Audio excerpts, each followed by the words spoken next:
आपका स्वागत है नॉवल वर्ल्ड में। यहाँ हर रोज नया एपिसोड अपलोड होगा। चैनल को लाइक और सब्सक्राइब करें ताकि आप अपडेट रह सकें। तो चलिए अब कहानी शुरू करते हैं। बस आनंद लें। CH 121 आलसी लिटिल अवनी, तुम्हें मरना होगा। कायरा अपने सामने का नजारा देखकर चौंक गई। रूम का पूरा सामान इधर उधर बिखरा हुआ था। कायरा बेड से उठी और पूरे रूम को देखने लगी। वो अपने दिमाग पर जोर देकर सोचने लगी कि आखिर वो यहाँ कैसे आई, क्योंकि ये वो रूम नहीं था जहाँ वो और परी फेक ब्लैक टाइगर के साथ थी। तभी कायरा को परी का ध्यान आया। कायरा ने परेशान होकर कहा, परी परी कहाँ है? हम दोनों तो साथ साथ थे न। कहीं उस फेक ब्लैक टाइगर ने परी के साथ कुछ कर तो नहीं दिया? नहीं नहीं, ऐसा नहीं हो सकता। ये कहने के बाद वो रूम से बाहर जाने लगी। तभी वॉशरूम का डोर ओपन हुआ और कुणाल टॉवेल से अपने बाल पोंछते हुए बाहर निकला।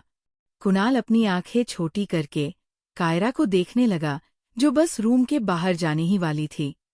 उसने उसे रोकते हुए कहा, तुम कहाँ जा रही हो? तुम यहाँ से नहीं जा सकती हो। कायरा जो दरवाजे के पास पहुंची ही थी कि उसे कुणाल की आवाज सुनाई दी। आवाज सुनकर वो पीछे मुड़ी और हैरान होकर बोली, कुणाल तुम यहाँ क्या कर रहे हो? और क्या तुम मुझे यहाँ लेकर आए हो? परी कहाँ है? वो ठीक तो है ना? कुणाल एक शैतानी मुस्कान के साथ कायरा के सामने खड़ा हो गया। वो कायरा के कमर को पकड़ते हुए थोड़े गुस्से से बोला, क्यों? मैं यहाँ नहीं हो सकता। इतना कहकर कुणाल सोचने की एक्टिंग करते हुए आगे बोला, ओह हाँ, तुम तो उस ब्लैक टाइगर के साथ थी न। कहीं तुम उसे तो यहाँ एक्सपेक्ट नहीं कर रही हो? कहीं तुम्हें उससे प्यार तो नहीं हो गया? वाइफ? कायरा कुणाल की बात सुनकर हैरान हो गई। उसे समझ नहीं आ रहा था कि वो क्या बोले। कायरा ने हक लाते हुए कहा, नहीं नहीं, ऐसा कुछ भी नहीं है कुणाल को बहुत गुस्सा आ रहा था, ये सोचकर कि अगर वह और अभी सही वक्त पर नहीं पहुंचते तो आज कायरा उसके सामने सही सलामत खड़ी नहीं होती। पता नहीं फेक ब्लैक टाइगर उसके साथ क्या करता। कुणाल ने गुस्से से अपनी पकड़ कायरा के कमर पर कसते हुए अपने दांत पीसकर कहा, तुम शायद भूल गई हो मिसेस कायरा कुणाल खुराना की शादी के बाद तुमने एक कॉन्ट्रैक्ट भी साइन किया था जिसमें साफ साफ लिखा है कि तुम दूसरे मर्दों के कांटेक्ट में नहीं रह सकती हो। तुमने इस रूल को तोड़ा है, तुम्हें सजा जरूर मिलेगी। इतना कहने के बाद कुणाल ने कायरा को जबरदस्ती किस कर लिया। कायरा का दिमाग कुणाल की इस हरकत से पूरी तरह ब्लैंक हो गया। वहीं दूसरी तरफ लिटिल अवनी मजे से पूरे ऑफिस में आनव के साथ घूम रही थी। लिटिल अवनी कैंटीन की तरफ जाते हुए आनव से बोली, बेबी आनव, आपके डैडी किसी काम के नहीं है।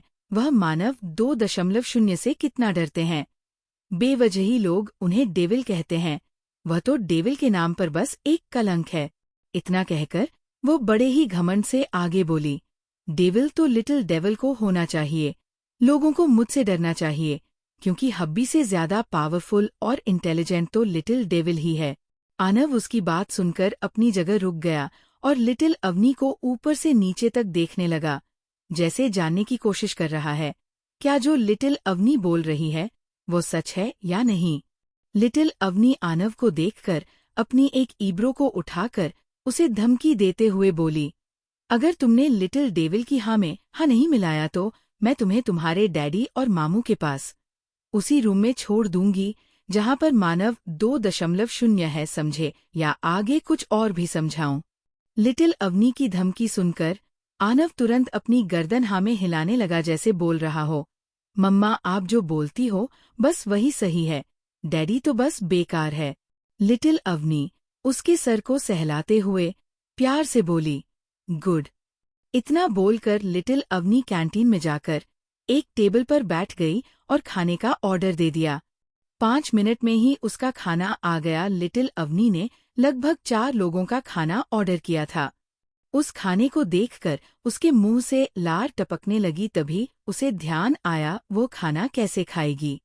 लिटिल अवनी ने अपने दोनों हाथों को देखते हुए कहा, बिल्कुल नहीं लिटिल डेविल, अपने हाथों से बिल्कुल भी नहीं खाएगी, वरना लिटिल डेविल के हाथ थक जाएंगे। फिर लिटिल डेविल अपने कॉलेज का होमवर्क कैसे करेगी? इतना कहकर लिटिल अवनी अपने आसपास देखने लगी। जब उसे कोई नहीं दिखा जिससे वो बोल सके कि उसे खाना खिला दे तो वो सिसकने लगी। 5 मिनट बीत गया, आधा घंटा, 1.5 घंटा बीत गया, पर लिटिल अवनी ने अपने हाथों को बिल्कुल भी कष्ट नहीं दिया। उसने खाने को छुआ तक नहीं। लिटिल अवनी ने सिसकते हुए धीरे से कहा, लिटिल डेविल को भूख लगी है। अब भी आप किसी काम के नहीं हो। आप मुझे खाना खिलाने क्यों नहीं आते? इतना कहकर वो और तेज रोने लगी। वही आनव जो कब से उसे ही देख रहा था, साथ रहते रहते उसे भी ये बात पता चल गई थी कि उसकी लिटिल मम्मा बहुत ही ज्यादा आलसी है। इतनी आलसी कि वह अपने हाथ से खाना तक नहीं खाती। आनव भागते वहां से भागते हुए सीधा केबिन के अंदर गया और मानव को ढूंढने लगा। आरव जो केबिन में फाइल लेने आया था, जब उसने आनव को देखा तो उससे पूछा, आनव तुम यहाँ क्या कर रहे हो? आनव आरव को देखकर उसे बाहर चलने का इशारा करने लगा। वो आरव की पेंट खींचकर उसे बाहर ले जाने की कोशिश करने लगा। आरव को तो समझ ही नहीं आ रहा था कि आनव उससे क्या कहने की कोशिश कर रहा है। उसने गेस करते हुए कहा, आनव, क्या तुम चाहते हो मैं तुम्हारे साथ बाहर चलूं? आरव की बात सुनकर आनव की आंखें चमकने लगी।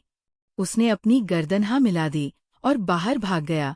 उसके पीछे पीछे आरव भी चला गया। आनव उसे लेकर सीधा लिटिल अवनी के पास गया। वही आरव जो अभी तक कंफ्यूज था। जैसे ही उसने लिटिल अवनी को रोते देखा तो वो समझ गया कि आखिर आनव उसे यहाँ क्यों लेकर आया है। आरव नीचे झुककर आनव से बोला, तुम यही रहो, मैं बॉस, मेरा मतलब तुम्हारे डैडी को लेकर आता हूँ। इतना बोलकर आरव भागते हुए चला गया। कैबिन में पहुंचकर उसने तुरंत के कैबिन से अटैच रूम का डोर ओपन किया। रूम के अंदर का नजारा देखकर आरव हैरान हो गया। वह ये भूल ही गया कि वह मानव को बुलाने आया है।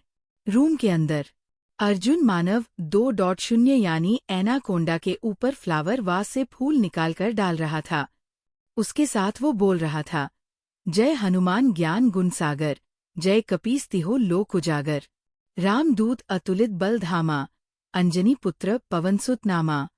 हनुमान चालीसा गाते गाते उसने अपने हाथ जोड़ लिए और एनाकोंडा से बोला, एनाकोंडा जी, बस मुझसे दूर रहो, मुझे खाना मत। तुम चाहो तो मैं तुम्हारे लिए गाने भी गा सकता हूँ। वही मानव कोने में खड़ा होकर अर्जुन को अजीब से नजरों से देख रहा था, जैसे किसी पागल को देख रहा हो। तभी आरव ने अचानक दरवाजा खोल दिया। ये देख अर्जुन हड़बड़ाते हुए अपनी जगह से खड़ा हो गया। वही एक लड़की एक बड़ी सी बिल्डिंग से लटक रही थी। वो लड़की चिल्लाते हुए बोली, प्लीज बचाओ, मैं फिर जाऊंगी, प्लीज बचाओ। एक लड़का जो वही खड़ा लड़की को ही देख रहा था, उसने हंसते हुए कहा, तुम्हें बचाने कोई नहीं आएगा, तुम्हें मरना ही होगा। अगर तुम मेरी नहीं हो सकती तो मैं तुम्हें किसी का नहीं होने दूंगा। इतना कहकर वो लड़का पागलों की तरह हंसने लगा। CH 122 untitled chapter. वो लड़की लटकते हुए चिल्लाई, प्लीज मुझे मत मारो, प्लीज मत मारो। इतना बोल वो लड़की रोने लगी। उस लड़के ने अपने हाथ में चाकू को घुमाते हुए एक सनकी की तरह कहा, अरे जान, ऐसे कैसे मैं तुम्हें छोड़ दूं? अगर मैंने तुम्हें छोड़ दिया तो तुम वापस से उस विनय के पास चली जाओगी। जी हाँ, ये लड़की विनी है जो बिल्डिंग से लटक रही है, और जो लड़का उसके सामने खड़ा है वो सोम है। विनी ने एक बार फिर से रिक्वेस्ट करते हुए कहा, प्लीज तुम मुझे छोड़ दो। सोम, तुम समझते क्यों नहीं हो? मैं तुमसे नहीं बल्कि विनय से प्यार करती हूँ। मैं उसके बिना जी नहीं पाऊंगी। सोम शैतानों की तरह हंसते हुए बोला, मेरे रहते तुम उसके साथ कभी नहीं रह पाओगी। इसीलिए ही तो मैं तुम्हें मार रहा हूँ, ताकि तुम इस दुनिया से ही आजाद हो जाओ। इतना बोल वह विनी की तरफ आगे बढ़ा और जबरदस्ती उसके हाथों को रेलिंग से हटा दिया। रेलिंग से हाथ छूटते ही विनी बिल्डिंग से नीचे गिरने लगी। बचाओ विनय, विनय, विनय बचाव। विनी जोर जोर से रोते हुए विनय को बुलाने लगी। उसे यकीन हो गया था कि अब उसका मरना पक्का है। अब वो कभी भी विनय को नहीं देख पाएगी। वो ये सब सोच ही रही थी कि तभी उसे एहसास हुआ कि वह नीचे नहीं गिर रही, बल्कि किसी के मजबूत हाथों ने उसे पकड़ लिया है। उसने धीरे धीरे अपनी आंखें खोली तो उसे विनय का हैंडसम चेहरा दिखा। उसने जैसे ही विनय को देखा, वो रोने लगी। विनय विनय तुम आ गए। विनय ने भी उसे कस के अपनी बाहों में भर लिया। वह दोनों ही इस वक्त हवा में लटके हुए थे। विनय ने अपना चेहरा ऊपर करके कुछ इशारा किया। विनायक का इशारा मिलते ही चॉपर वापस नीचे की तरफ आने लगा। विनय के हाथ से रस्सी फिसल रही थी। उसका हाथ रस्सी पकड़ने के कारण पूरी तरह लाल हो चुका था। नीचे पहुंचते ही विनय ने विनी को गोद में उठा लिया, क्योंकि विनी इतनी डर गई थी कि वह बेहोश हो गई। उसके शरीर पर जगह-जगह खून निकल रहा था। विनय उसे लेकर कार में बैठते हुए चिल्लाया, जल्दी से हॉस्पिटल चलो। विनय गुस्से से उबल रहा था, जैसे अगर विनी को कुछ हुए तो वो सोम को जान से मार देगा। वहीं दूसरी तरफ आरव अजीब नजरों से अर्जुन को देख रहा था। अर्जुन ने हकलाते हुए उसे डांटा, तुम मुझे ऐसे क्यों देख रहे हो? क्या तुम्हें कोई काम वाम नहीं है? बोलो। अर्जुन के डांटने से आरव का मुंह बन गया। उसने अर्जुन को इग्नोर किया और मानव को देखते हुए परेशान होकर बोला, बॉस, वो लिटिल यंग मैडम बाहर बाहर। लिटिल अवनी का नाम सुनकर मानव की भौहें तन गई। उसने आरव को घूरते हुए पूछा, बेबी को क्या हुआ है? बोलो। आरव ने अपना थूक गटकते हुए कहा, बॉस, वो कैंटीन में जब मैं गया तो मैडम वहां पर रो रही थी। अभी ने अपना सेंटेंस पूरा भी नहीं किया कि मानव उससे पहले ही रूम से भाग गया। मानव के पीछे पीछे आरव भी भाग गया। अर्जुन ने पहले मानव 2.0 यानी एनाकोंडा को देखा, फिर अपना मुंह बनाकर वह भी रूम से बाहर चला गया। मानव बिना मास्क लगाए ही कैंटीन चला गया। यह पहली बार था जब सभी एम्प्लॉय ने अपने बॉस का चेहरा देखा था। सभी लड़कियां मानव को देखकर जैसे मंत्रमुग्ध हो गई थी, और सबको ये पता भी ना चलता कि ये हैंडसम लड़का उनका बॉस है। अगर आरव ने मानव को बॉस ना कहा होता तो। मानव लिटिल अवनी के पास पहुंचकर उसे चुप कराते हुए बोला, वाट बेबी, आप क्यों रो रहे हो? चलो चुप हो जाओ। लिटिल अवनी मानव को देखते ही और जोर से रोने लगी। उसने मानव को गले लगाते हुए कहा, हब्बी, आप कहाँ थे? आपको पता है लिटिल अवनी को कितनी भूख लगी है। किसी ने भी लिटिल अवनी को खाना नहीं खिलाया। हब्बी, आप क्यों लिटिल अवनी को खाना खिलाने नहीं आए? वहीं मानव लिटिल अवनी के मुंह से लिटिल डेविल न सुन लिटिल अवनी सुनकर उसकी आंखें चमकने लगी। उसने मन में कहा, लगता है बेबी के अंदर का लिटिल डेविल चला गया और वो फिर से मेरी लिटिल अवनी बन गई है। मानव के चेहरे पर हल्की सी मुस्कान आ गई। तभी मानव के कानों में लिटिल अवनी की आवाज पड़ी, जिसे सुन वो अपने ख्यालों से बाहर आया। हब्बी, आप किसी काम के नहीं हैं। आपके कारण लिटिल अवनी को भूखा रहना पड़ा। लिटिल अवनी आपकी शिकायत डैडी से करेंगी। इतना बोल वो मानव को देखने लगी। उसने अपना मुंह फुलाकर दूसरी तरफ कर लिया। वही आसपास मौजूद सभी लोग लिटिल अवनी की बात सुनकर उसे अजीब नजरों से देखने लगे। सभी लड़कियां आपस में फुसफुसाने लगी। एक लड़की ने दूसरे से कहा, ये कैसी लड़की है? हमारे बॉस क्या इसके नौकर है जो इसे खाना खिलाए? दूसरी लड़की ने भी हाँ में हाँ मिलाते हुए कहा, हाँ, तुम सही कह रही हो। मुझे तो लगता है ये लड़की पागल है और हमारे बॉस भी जरूर इससे प्यार करते होंगे, तभी तो इसके नखरे उठा रहे हैं। पहली लड़की ने कहा, वैसे हमारे बॉस कितने हैंडसम हैं, उन्हें तो मेरी जैसी लड़की सूट करती है। इतना बोल वो मानव को अपनी लस्ट भरी नजरों से देखने लगी।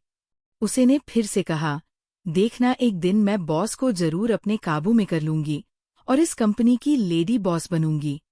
ये दोनों लड़कियां कंपनी में नई आई है, इसलिए इन्हें नहीं पता कि लिटिल अवनी कौन है और मानव की शादी हो चुकी है। वही मानस जो लिटिल अवनी को चुप करा रहा था, जब उसने उन दोनों लड़कियों की बातें सुनी तो उसका चेहरा गुस्से से लाल हो गया। उसकी आंखों से अंगारे बरसने लगे। उसने कस के अपनी मुट्ठी बंद कर ली, जैसे वो उन दोनों लड़कियों को जान से मारने की अपनी इच्छा को दबा रहा हो। मानव ने खुद को शांत किया और लिटिल अवनी को लेकर वहां से चला गया। मानव जब तक वहां से चला नहीं गया, तब तक वो लड़की मानव को देखती रही। फिर वो अजीब तरह से मुस्कुराकर वहां से चली गई। मानव, लिटिल अवनी को लेकर एक 5 स्टार रेस्टोरेंट आ गया। उसने पहले ही सबको सिंपल और हेल्दी खाना बनाने का ऑर्डर दे दिया था। स्टूडेंट पहुंचते ही लिटिल अवनी ने खुश होकर कहा, हब्बी, ये कितना ब्यूटीफुल है। मानव उसका हाथ पकड़कर अंदर जाते हुए बोला, बेबी, पर आपसे ज्यादा नहीं। लिटिल अवनी कंफ्यूज होकर बोली, मतलब? मानव हल्का सा मुस्कुराते हुए उसके गालों को खींचते हुए बोला, कुछ नहीं, आपको भूख लगी थी ना, तो हब्बी आपको यहाँ रेस्टोरेंट लेकर आए हैं। बात करते करते वो दोनों अपने प्राइवेट रूम तक आ गया। मानव ने जैसे ही डोर ओपन किया, रूम के अंदर बिन बुलाए मेहमानों को देखकर उसकी आंखें छोटी हो गई। वो उन्हें घूरने लगा। वही लिटिल अवनी ने जब अपने हबी को ऐसे देखा तो उसने तुरंत रूम का डोर पूरा खोल दिया और अंदर मौजूद लोगों को देखकर खुशी से उछल पड़ी। वही खुशी जो अभी भी ऑफिस में ही थी, वह फिर से आरव के पास गई और उससे बोली, सैया, क्या तुमने नहाया? बोलो। आरव उसके इस सवाल से चौंक गया। उसने नॉर्मल होते हुए कहा, खुशी, तुम तो चली गई थी ना, तो यहाँ क्या कर रही हो? खुशी ने अपना मुंह फुलाकर कहा, हाँ तो क्या कोई प्रॉब्लम है? आप कितने बुरे हैं, आप मुझे यहाँ देखकर खुश नहीं हैं। इतना कहकर वो रोने लगी। आरव उसे रोते देख घबरा गया। वो उसे चुप कराते हुए बोला, अरे, मेरे कहने का ये मतलब नहीं था। खुशी ने रोते हुए कहा, आप तो मुझे घर भी छोड़ने नहीं गए। मैं अकेले घर कैसे जाऊंगी? दी भी वीर जीजू के साथ डेट कर गई है। वीर डेट पर गया है, ये सुनकर आरव फिर से चौंक गया। उसे यकीन नहीं हो रहा था कि वीर सच में डेट पर गया है। उसने एक बार कंफर्म करने के लिए खुशी से पूछा, क्या तुम सच कह रही हो? वीर डेट पर गया है, वह भी तुम्हारी बहन के साथ? खुशी ने आरव को किसी भी बात का जवाब नहीं दिया और अपना मुंह फुलाकर ऑफिस के बाहर जाने लगी और आरव से चिल्लाकर कहा, मैं चली जाऊंगी, मुझे किसी की जरूरत नहीं है। आरव उसके पीछे भागते हुए बोला, अच्छा, तुम्हें घर का एड्रेस तो पता नहीं है, तो कैसे घर जाओगी? खुशी ने जवाब दिया, मैं ऑटो वाले भैया से बोल दूंगी मुझे मेरे घर छोड़ दे। अच्छा, तुम्हारा घर कहाँ है? खुशी ने कहा, वही जहां मैं रहती हूँ। CH 123। हब्बी, वीर भैया आपको बिगाड़ देंगे। चुगली, बदला। मानव नाराजगी से रूम में मौजूद लोगों को देख रहा था, क्योंकि वो था पर अपनी लिटिल वाइफ के साथ इसलिए आया था ताकि वो ये पर लिटिल अवनी के साथ अकेले वक्त बिता सके। लिटिल अवनी खुश होकर रूम में मौजूद दोनों लोगों के पास जाके बोली, श्रीदी और वीर भैया, आप दोनों यहाँ क्या कर रहे हो? कहीं आप दोनों मुझसे मिलने तो यहाँ नहीं आए हो? लिटिल अवनी को देखकर श्री उसका हाथ पकड़कर खुशी से बोली, लिटिल अवनी, तुम भी यहाँ हो, अब मजा आएगा। इतना बोल वो वीर की तरफ इशारा करके आगे बोली, वीर कितने बोरिंग है, जब से आए हैं बस में ही बोल रही हूँ, वो तो बिल्कुल चुप है, पर तुम आ गई हो तो अब हम दोनों मजे करेंगे। मैं तो तुम्हारे बुलाने पर ऑफिस भी आई थी पर हम बात नहीं कर पाए। लिटिल अवनी ने सोचते हुए कहा, हाँ, अब लिटिल अवनी और श्रीदी बातें करेगी। इतना बोल वो झट से चेयर पर बैठ गई और श्री से बातें करने लगी। वहीं मानव, जो अभी भी गेट पर खड़ा था, उसने लाचार होकर अपनी लिटिल वाइफ को देखा जो इसे इग्नोर करके चली गई। मानव अपना मुंह बनाते हुए वीर की बगल वाली चेयर पर जाके बैठ गया और लिटिल अवनी को घूरने लगा जो श्री से उसकी चगली कर रही थी। लिटिल अवनी ने अपने हाथों को लहराते हुए कहा, श्रीदी, आप हब्बी की तो बात भी ना करो, वो कितना परेशान करते हैं। हब्बी को तो अपना खुद का काम भी करना नहीं आता, वो तो लिटिल अवनी है जो हब्बी का सारा काम कर देती है, वरना पता नहीं उनका क्या होता। लिटिल अवनी की बात सुनकर मानव उस घूरते लगा। उसने मन में कहा, ऐसा कौन सा काम है जो मैं नहीं कर सकता, और वह काम बेबी को करना आता है। लिटिल अवनी ने आगे अपनी आंखें बड़ी बड़ी करते हुए कहा, आपको पता है, हब्बी के कारण लिटिल अवनी को भूखा रहना पड़ा। लिटिल अवनी को भूख लगी थी पर हब्बी खाना खिलाने नहीं आए, और जब आए तो आपको पता है उन्होंने लिटिल अवनी से क्या कहा? श्री ने हैरान होकर पूछा, क्या कहा? लिटिल अवनी ने मानव की एक्टिंग करते हुए कहा, बेबी प्लीज शांत हो जाओ, प्लीज बेबी प्लीज शांत हो जाओ। ऐसे कोई किसी को शांत कराता है? भला लिटिल अवनी को भूख लगी थी, इसीलिए वो रो रही थी। तो क्या हबी लिटिल अवनी को खाना खिलाकर चुप नहीं करा सकते थे? अगर लिटिल अवनी उन्हें यहाँ आने को नहीं कहती तो हब्बी कभी भी लिटिल अवनी को यहाँ लेकर नहीं आते। इतना बोलने के बाद लिटिल अवनी मानव की तरह देखते हुए अपनी मासूम सी आवाज में बोली, हब्बी, लिटिल अवनी को प्यास लगी है। मानव जो कब से उसकी बातें सुनकर उसे ही देख रहा था, जब उसने सुना कि उसकी लिटिल वाइफ को प्यास लगी है तो वह लिटिल अवनी को पानी पिलाते हुए उससे बोला, बेबी, क्या सच में मुझे कुछ नहीं आता है बोलो, जो आप ऐसे मेरी चुगली कर रही हो? पानी पीने के बाद लिटिल अवनी ने मानव के गालों पर किस करके अपना मासूम सा चेहरा बनाकर कहा, हब्बी, आप सबसे अच्छे हो। और लिटिल अवनी ने कब आपकी चुगली किसी से की? आप लिटिल अवनी पर ऐसे झूठा इल्जाम नहीं लगा सकते हो, वरना लिटिल अवनी अपने डैडी से आपकी शिकायत करेगी। इतना बोल वह अपना मुंह फुलाकर बैठ गई। वही मानव अपनी बेशर्म वाइफ की बात सुन हैरानी से उसे देख रहा था, जो उसके सामने उसकी ही चुगली करके उसके मुंह पर साफ झूठ बोल रही थी कि वो उस पर चुगली करने का इल्जाम लगा रहा है। वीर भी लिटिल अवनी को हैरान होकर देख रहा था। उसने मानव से सिंपैथी जताते हुए कहा, बॉस, चिंता मत कीजिए, सिर्फ लिटिल यंग मैडम ही नहीं, इस दुनिया की सभी लड़कियां ऐसी ही होती है, जिन्हें कोई नहीं समझ सकता। मानव ने लाचारी से अपना सर हिला दिया। श्री ने वीर की बात सुन ली थी। उसने उसे डांटते हुए कहा, वीर, आप कितने बुरे हो, आप हमारी बुराई कर रहे हो। वीर अपने दांत पीसते हुए बोला, मैंने कब बुराई की? श्री गुस्से से बोली, अभी अभी आपने कहा कि दुनिया की सारी लड़कियों को समझना मुश्किल है, ये बुराई नहीं तो और क्या है?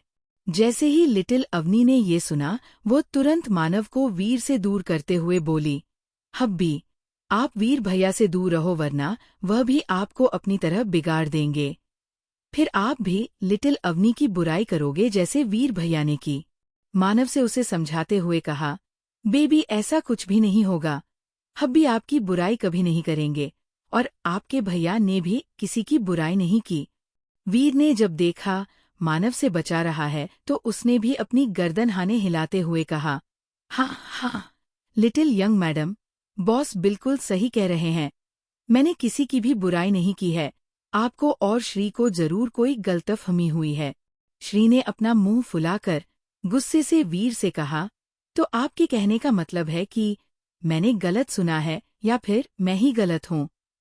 श्री की बात सुनकर वीर अपनी जगह पर जम गया। उसे समझ नहीं आ रहा था कि वो अब क्या बोले, जिससे लिटिल अवनी और श्री का गुस्सा शांत हो जाए। तभी उसके दिमाग की बत्ती जली। वीर ने श्री का हाथ पकड़कर मासूमियत से कहा, श्री, मैंने तो बाकी लड़कियों को बोला था कि वो सभी बेकार है, मैंने तुम्हारे और लिटिल यंग मैडम के बारे में थोड़ी ना कहा है। तुम दोनों तो सबसे अच्छी हो और बाकी लड़कियों की तरह बुरे नहीं हो, जो लोगों की चुगली करती रहती है। लिटिल अवनी वीर से बोली, और खुशी, वो भी तो अच्छी है। वीर उसकी तरफ पलटकर खिसियानी हंसी हंसते हुए कहा, हाँ, खुशी भी तुम दोनों की ही तरह बहुत ही अच्छी है, लिटिल यंग मैडम। इतना कहने के बाद वह मानव को देखकर मुस्कुराने लगा। मानव ने उसे इग्नोर किया और लिटिल अवनी से बोला, बेबी, आप क्या खाओगे? बोलो, आपको भूख लगी थी ना? मानव की बात सुनकर लिटिल अवनी को याद आया कि उसे तो भूख लगी थी। उसने मानव से चिल्लाते हुए कहा, हब्बी, सब आपके कारण हो रहा है, आपके कारण ही लिटिल अवनी भूल गई कि उसे भूख लगी है। हब्बी, क्या आप अपने पैसे बचा रहे हो?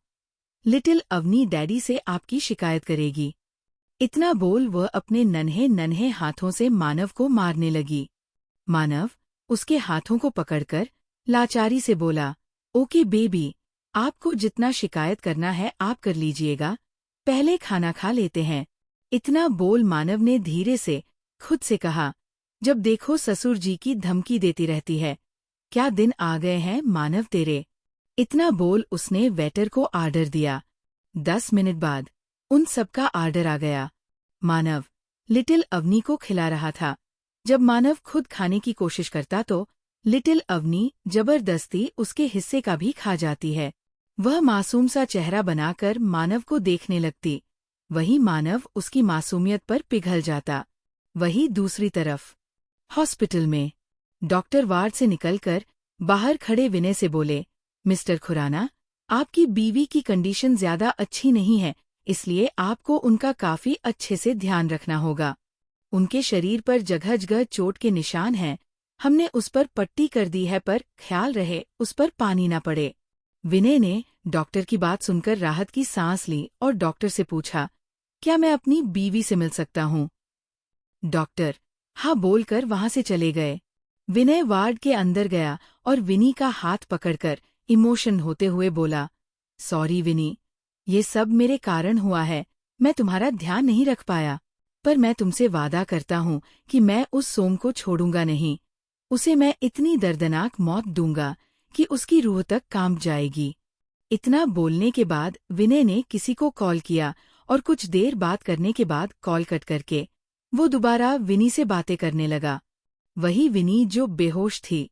अचानक उसकी उंगलियां हिलने लगी। ये देख विनय खुश होकर बोला, विनी तुम्हें होश आ गया। इतना बोल वो डॉक्टर को बुलाने चला गया। वहीं अभी भी परी को लेकर उसी होटल के एक रूम में था। उसने परी के हाथ पैर को रस्सी से बांध दिया। परी अभी को खा जाने वाली नजरों से देख रही थी। अभी परी के पास जाते हुए बोला, मिसेस परी अभी सिंह, तुम्हें अभी पता नहीं है कि तुम्हारा पति क्या चीज है। तभी तो जब देखो तुम मेरे सब्र का इम्तिहान लिया करती हो। परी अभी की बात सुनकर झटपट आने लगी। वो खुद को छुड़ाने की कोशिश करने लगी। अभी उसको ऐसे झटपटते और रस्सी खोलने की कोशिश करता देख हंसते हुए बोला, मिसेस परी अभी सिंह, मेरे चंगुल से बचना इतना आसान नहीं है, इसलिए कोशिश करना बंद करो। तुम यूं मुझसे बचकर भाग नहीं सकती। तुम जहां जाओगे मुझे वहां पाओगी। इतना बोल वो परी को देखकर डेविल स्माइल करने लगा। CH 124 नशे में लिटिल अवनी। अभी तुम ये क्या कर रहे हो? छोड़ो मुझे। अभी जैसे ही अभी ने परी का हाथ पकड़ा तो परी ने अभी से खुद को छुड़ाते हुए कहा। अभी पर परी की बातों का कोई असर नहीं पड़ा। उसने कस के परी का हाथ पकड़कर खुद के करीब कर लिया और उसके बालों को उसके कान के पीछे करते हुए बोला, परी तुम क्यों मुझे और मेरे प्यार को नहीं समझती? तुम्हें मुझसे बेहतर जीवन साथी पूरे दुनिया में कहीं नहीं मिलेगा। परी ने थोड़े गुस्से से अभी को देखते हुए कहा, अभी मुझे कुछ नहीं सुनना। मुझे बस इतना पता है कि मुझे मेरा मिशन पूरा करना है। मिशन का नाम सुनकर अभी को फेक ब्लैक टाइगर याद आ गया। अगर वो सही समय पर नहीं आता तो आज परी उसके सामने सही सलामत खड़ी नहीं होती। ये सब याद आते ही अभी अपने दांत पीसते हुए बोला, मिशन, वो मिशन जिसके कारण आज तुम खतरे में पड़ गई थी। अगर आज मैं सही समय पर नहीं आता तो तुम्हें पता भी है तुम्हारे साथ क्या होता। अभी की बात सुनकर एक पल के लिए परी चुप हो गई। उसने अपनी नजरें नीचे कर ली। थोड़ी देर बाद वो बोली, अभी क्या तुमने ये नहीं कहा था कि तुम मेरी मर्जी के बिना मुझे नहीं छुओगे? फिर क्यों तुमने मुझे छुआ? तुम क्यों मुझे इस रूम में लेकर आए और क्यों मेरे साथ ऐसा बिहेव कर रहे हो? बोलो। इतना बोलकर उसने अभी की आंखों में देखते हुए उसका मजाक उड़ाते हुए आगे कहा, कल ही तुमने मुझसे कहा था कि तुम मेरे करीब नहीं आओगे और अब देखो कैसे तुमने अपना ही वादा तोड़ दिया। परी की बात सुनकर अभी सन्न रह गया। उसे नहीं लगा था कि परी कल की बात को लेकर बैठी होगी। उसने गुस्से से परी को तुरंत बैठकर धक्का दे दिया। फिर 2 कदम पीछे हटते हुए बोला, मैंने पहले भी कहा था और अब भी कह रहा हूं परी, एक दिन तुम्हें मेरी वैल्यू जरूर पता चलेगी, लेकिन तब शायद बहुत देर हो चुकी होगी। इसलिए कह रहा हूं अभी भी वक्त है। मुझे और मेरे प्यार को एक्सेप्ट कर लो। जिंदगी भर तुम्हारा हाथ नहीं छोड़ूंगा। मुझे हमेशा तुम्हारा इंतजार रहेगा। इतना बोल अभी वहां से जाने लगा, पर अचानक ही वह अपनी जगह रुक गया। परी को लगा कि शायद अभी फिर उसके पास आएगा, लेकिन अभी अपनी ही जगह पर खड़ा रहा। अभी ने अपने सीने पर हाथ रखकर हल्की मुस्कान के साथ बोला, मुझे तुम्हारी खुशी चाहिए। अगर तुम मुझसे दूर रहकर खुश हो तो मैं भगवान से यही दुआ करूंगा कि मैं तुम्हें कभी ना मिलूं। उसकी आवाज में प्यार, दर्द और गुस्सा साफ नजर आ रहा था। इतना बोल अभी बिना वक्त गवाए तुरंत वहां से चला गया। अगर तुम मुझसे दूर रहकर खुश हो तो मैं भगवान से यही दुआ करूंगा कि मैं तुम्हें कभी ना मिलूं। ये शब्द परी के दिमाग में बैठ गए। उसे बार बार यही शब्द सुनाई दे रहे थे। परी को ऐसा लग रहा था जैसे सेम यही शब्द पहले भी किसी ने उससे कहा था, शायद बचपन में। वही दूसरी तरफ रेस्टोरेंट में खाना खाने के बाद श्री को लेकर वीर वहां से खिसक लेता है, क्योंकि लिटिल अवनी श्री को भी आलसी बनने का तरीका सिखा रही थी। रूम से निकलकर लिटिल अवनी भागने लगी। मानव उसे रोकते हुए उसके पीछे भाग रहा था।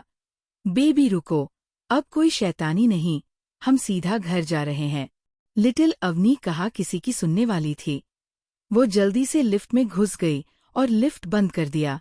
जब तक मानव उसके पास पहुंचा, लिफ्ट बंद हो चुकी थी। मानव परेशान होकर बोला, ओ गॉड, ये लड़की भी क्या चीज है। भगवान, आपने इसे इतना शैतान क्यों बनाया है। पता नहीं नीचे जाकर बेबी किसे परेशान करने वाली है।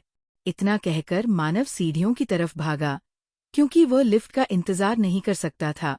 वही लिफ्ट जाकर फर्स्ट फ्लोर पर जैसे ही रुकी, लिटिल अवनी भागते हुए एक आदमी के पास गई जो टकला था। कुछ देर उस टकले आदमी को देखने के बाद लिटिल अवनी उससे बोली, हेलो प्यारे uncle, my name is little Avni. Little Avni की आवाज सुनकर उस आदमी ने उसकी तरफ देखा। इतनी प्यारी बच्ची को अपने सामने देख उसका दिल पिघल गया। उसने प्यार से लिटिल अवनी ने पूछा, हेलो बेटा, पर मैंने आपको पहचाना नहीं, क्या आप मुझे जानती हो? लिटिल अवनी अपना मासूम सा चेहरा बनाकर मायूस होकर बोली, प्यारे अंकल, आपको देखकर मुझे मेरे डैडी की याद आ गई। वह भी बिल्कुल आप ही की तरह हैंडसम थे। मेरे डैडी मुझसे बहुत प्यार करते हैं। वह कभी भी मुझे भूखा नहीं रहने देते। इतना बोलने के बाद लिटिल अवनी अपनी ललचाए नजरों से टेबल पर रखे आइसक्रीम को देखने लगी। तो वही जब टकले आदमी ने लिटिल अवनी के मुंह से अपने लिए हैंडसम शब्द सुना तो वो आसमान में उड़ने लगा। जब उसने लिटिल अवनी को आइसक्रीम को घूरते देखा तो उसने खुश होकर कहा, बेटा तुम इसे खा सकती हो। ये सुन लिटिल अवनी खुश हो गई। उसने अपना हाथ आगे कर मासूम सा चेहरा बनाकर उस आदमी से कहा, अंकल, लिटिल अवनी के हाथों में दर्द है, प्लीज आप लिटिल अवनी को खिला दो ना। उस आदमी ने परेशान होकर पूछा, क्या हाथ में दर्द हो रहा है? कोई बात नहीं, मैं खिला दूंगा। इतना बोल वो आदमी लिटिल अवनी को आइसक्रीम खिलाने लगा। आइसक्रीम खाकर लिटिल अवनी वॉशरूम का बहाना बनाकर वहां से खिसक गई, क्योंकि उसे डर था कहीं वह आदमी उससे पैसे ना मांगने लगे। जब वो भागते हुए जा रही थी, रास्ते में उसे एक लड़का मिला जिसके हाथ में वाइन की एक बहुत ही कीमती बोतल थी, जिसकी कीमत करोड़ों में थी। लिटिल अवनी चुपके से गई और उस लड़के के हाथों से बोतल छीनकर भागने लगी। वह लड़का चिल्लाते हुए उसके पीछे भागा, हे रुको, हे लड़की, मुझे वह बोतल वापस करो, रुको प्लीज, उसे कोई पकड़ो। उस लड़के की आवाज सुनकर आसपास मौजूद सभी लोग उसे देखने लगे। कुछ लोग तुरंत लिटिल अवनी को पकड़ने के लिए उसके पीछे भागे। लिटिल अवनी बहुत तेज है, सभी के मुकाबले। कभी वो टेबल पर चढ़कर नाचती, कभी काउंटर पर, कभी दरवाजे की तरफ भागती, तो कभी लिफ्ट की तरफ, तो कभी वह भीड़ का फायदा उठाकर टेबल के नीचे घुस जाती। इस बार भी ऐसा ही हुआ। ये दूसरी बार था जब लिटिल अवनी टेबल के नीचे घुस गई और सभी उसे इधर उधर ढूंढ रहे थे। लिटिल अवनी ने टेबल के नीचे से पर्दा हटाकर बाहर देखा, जहां सभी उसे ही ढूंढ रहे थे। मैनेजर ने परेशान होकर कहा, उस लड़की को ढूंढो, उसने जो बोतल चुराई है उसकी कीमत 3 करोड़ है। हम उसे ऐसे नहीं जाने दे सकते। रेस्टोरेंट्स के सभी सिक्योरिटी गार्ड भी लिटिल अवनी को ढूंढने लगे। अब तक मानव भी फर्स्ट फ्लोर पर आ चुका था। जैसे ही वो वहां पहुंचा, उसने हैरान होकर कहा, क्या ये फर्स्ट फ्लोर ही है या मैं गलत जगह आ गया? मानव हैरान इसलिए था क्योंकि जब वो यहाँ आया था तब फर्स्ट फ्लोर का हुलिया बिल्कुल सही था। पर अब सब बिखरा हुआ था। लोग भीड़ लगाकर खड़े थे। तभी मानव के कानों में किसी आदमी की आवाज पड़ी, जिसे सुन उसके कान खड़े हो गए। कहीं वह लड़की कोई चोर तो नहीं थी जो यहाँ आई हो? दूसरे आदमी ने कहा, नहीं, नहीं, अगर वो चोर होती तो लोगों के पैसे चुराती है, न कि इतनी एक्सपेंसिव वाइन की बोतल। पहले आदमी ने दोबारा कहा, दिखने में तो वो लड़की 18 साल के आसपास की लग रही थी। दिखने में बिल्कुल डॉल जैसी थी। कौन सोचेगा कि वो चोर होगी? दूसरे आदमी ने भी हाँ में हाँ मिलाते हुए कहा, ना मत लो उस लड़की का। हम सबको इतना भगाया है उसने, लेकिन हम सब में से कोई भी उसे पकड़ नहीं पाया। पता नहीं कहाँ छिप गई है वह लड़की। उन सभी लोगों की बातें सुनकर मानव ने अपने मन में सोचा, कहीं ये बेबी तो नहीं? नहीं नहीं, मुझे लिटिल अवनी को जल्दी ही ढूंढना होगा। इतना बोल वो लिटिल अवनी को ढूंढने लगा। 10 मिनट हो गए, मानव को लिटिल अवनी नहीं मिली। उसे एक टेबल पर कुछ अजीब लगा। जैसे ही मानव ने उस टेबल से कपड़ा हटाकर नीचे देखा, उसकी आंखें हैरानी से या कहे शौक से बड़ी हो गई। टेबल के नीचे लिटिल अवनी बैठी थी। उसके हाथ में वाइन की बोतल थी, जो आधी खाली हो चुकी थी। लिटिल अवनी ने अपनी नशीली आवाज में मानव को देखकर कहा, हाय हैंडसम, क्या तुम्हें भी ये जूस चाहिए? लेकिन लिटिल प्रिंसेस तुम्हें नहीं देगी। इतना बोल उसने वाइन की बोतल अपने पीछे छुपा लिया और मानव को गुस्से से देखने लगी, जैसे वह किसी दुश्मन को देख रही हो। CH 125 लिटिल अवनी की जिद और अभी का एक्सीडेंट। नशे के कारण लिटिल अवनी मानव को देखकर तरह तरह का मुंह बनाने लगी। वही मानव की तो हालत खराब हो गई थी। जब उसने लिटिल अवनी को नशे में देखा, मानव ने लिटिल अवनी को टेबल के नीचे से निकालने की कोशिश की, पर वो निकल ही नहीं रही थी। काफी मशक्कत के बाद आखिरकार उसने लिटिल अवनी को बाहर निकाल ही लिया। लिटिल अवनी ने अपना मुंह बनाते हुए लड़खड़ाती आवाज में कहा, हाय हैंडसम, प्लीज लिटिल अवनी को मत छुओ वरना वो गायब हो जाऊंगी, समझे? मानव उसे बाहर ले जाते हुए बोला, बेबी, पहले घर चले, फिर जो कहना या करना है वो कर लेना। मानव लिटिल अवनी को बाहर ले जाता, उससे पहले ही रेस्टोरेंट का मैनेजर वहां आ गया और उन दोनों को रोकते हुए बोला, सर, मैम, आप दोनों ऐसे नहीं जा सकते। पहले आपको बिल पे करना होगा, क्योंकि मैडम ने जो वाइन पी है उसकी कीमत 3 करोड़ है। प्लीज आप बिल पे कर दीजिए। मानव जो पहले से ही परेशान था, उस मैनेजर के इस तरह रोकने से को आग बबूला हो गया। उसने गुस्से से मैनेजर को देखा। मानव के इस तरह देखने से वो मैनेजर डर से कांपने लगा। मानव ने अपने एक बॉडीगार्ड को बिल पर करने को कहा और वहां से निकल गया। दूसरी तरफ अभी गुस्से से उस होटल से निकलकर अपने कार में बैठकर कहीं चला गया। उसके साथ कोई भी बॉडीगार्ड नहीं था। वो अकेला ही गुस्से से ड्राइव करता हुआ निकल गया। उसे बार बार परी की बात याद आ रही थी कि वो उससे दूर रहे।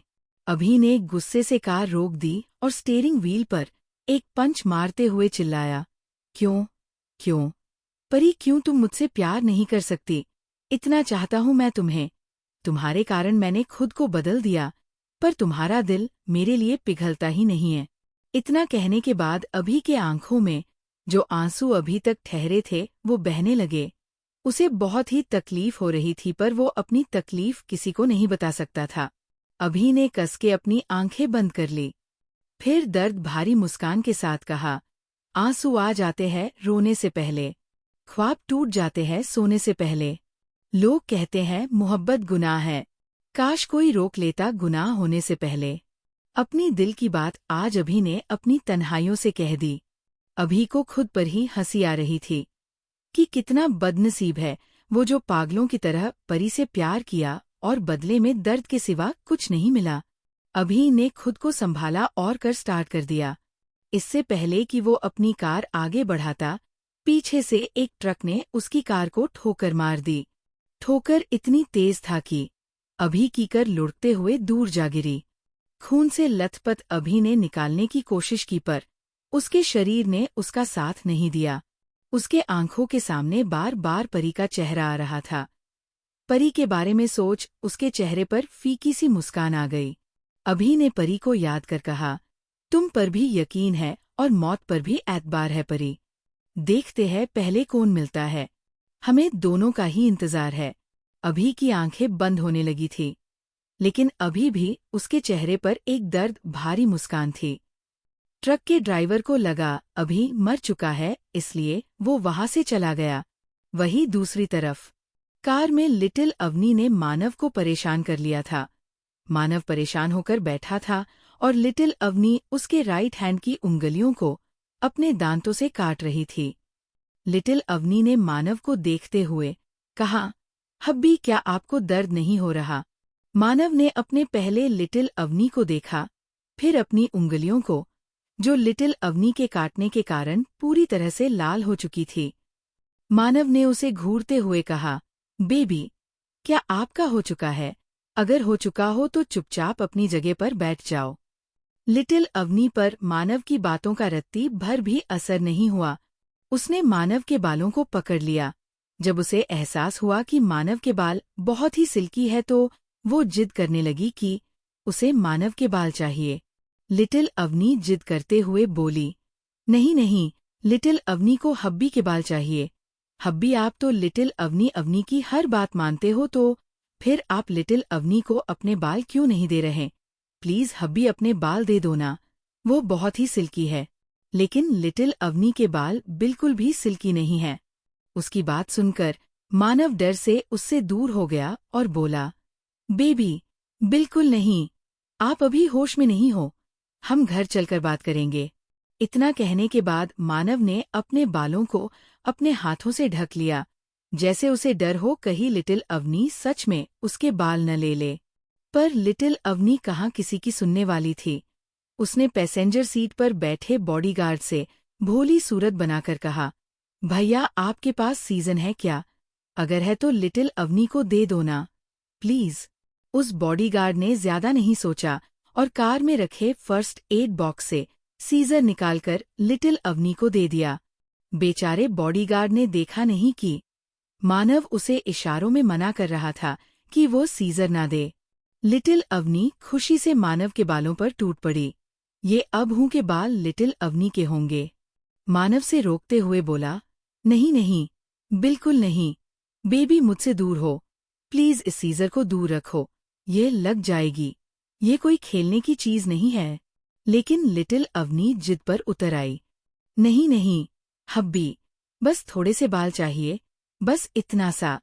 मानव रोनी सूरत बनाकर बोला, नहीं नहीं। वही को बेचारा बॉडीगार्ड ये देख हैरान था कि लिटिल अवनी उसके बॉस के बाल काट रही। अब उसे डर लग रहा था, क्योंकि उसने ही लिटिल अवनी को सीजर दिया था। उसने डरते हुए मानव को देखा, जो उसे ही अपनी खा जाने वाली नजरों से देख रहा था। ये देख उस बॉडीगार्ड ने तुरंत अपनी नजर फेर ली। काफी मशक्कत के बाद लिटिल अवनी ने आखिरकार मानव के थोड़े से बाल काट के लिए। अपने हाथों में बालों को देखते हुए वो खुश होकर बोली, ये लिटिल अवनी ने हब्बी के बाल काट लिए। इतना बोल वो मानव को देखने लगी, फिर उससे बोली, हब्बी, ये बाल आप लिटिल अवनी के बालों में लगा दो। मानव लगभग रोने ही वाला था। उसने अपने आगे के बालों को देखा, जिसे लिटिल अवनी ने उड़ा दिया था। फिर मानव ने अपनी नशे में धुत लिटिल वाइफ को देखा, जिसे कुछ होश ही नहीं था कि वो क्या कर रही है।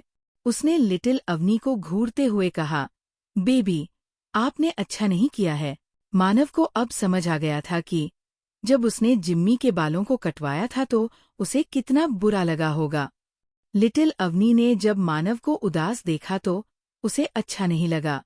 उसने मानव को बाल वापस करते हुए कहा, हब्बी, आप उदास मत हो, आप ये बाल वापस ले लो।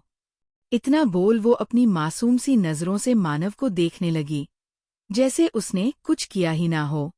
वही उसकी ये बात सुनकर मानव बोला, सच में? इतना बोल वो उसे गुस्से से देखने लगा। वही अब तक शाम हो चुकी थी। अर्जुन ऑफिस से घर जा रहा था। अचानक बीच रास्ते में ड्राइवर ने कार रोक दी। अर्जुन, जो अपने फोन में ईमेल चेक कर रहा था, उसने अपना सर उठाकर ड्राइवर से पूछा, कार क्यों रोकी तुमने? ड्राइवर ने ध्यान से खिड़की से बाहर देखता है, फिर घबराते हुए अर्जुन से बोला, सर, वह देखिए, इस सड़क के उस पार एक कार का एक्सीडेंट हुआ है।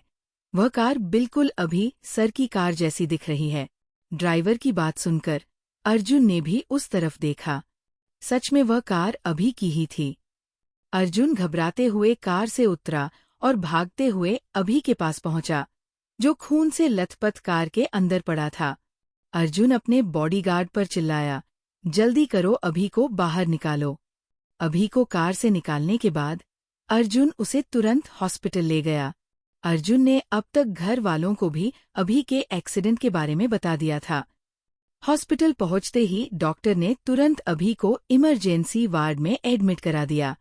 1 घंटे बाद डॉक्टर वार्ड से बाहर निकलते ही परेशान होकर अर्जुन से बोले, मिस्टर सिंह, देखिए, आपके भाई की कंडीशन बहुत खराब है। उनका काफी खून बह चुका है। उनका बचना मुश्किल है। अर्जुन डॉक्टर की बात सुनकर गुस्से से बोला, मुझे कुछ नहीं सुनना, मुझे बस मेरा भाई चाहिए, वो भी बिल्कुल सही सलामत। उसके इस तरह चिल्लाने से डॉक्टर डर गया। उसने करते हुए कहा, हम अपनी पूरी कोशिश करेंगे, लेकिन हम आपको पहले ही बता देते हैं कि आपके भाई की कंडीशन ठीक नहीं है। अगर उसे 48 घंटों में होश नहीं आया तो 70% चांसेस है कि वह कोमा में जा सकते हैं।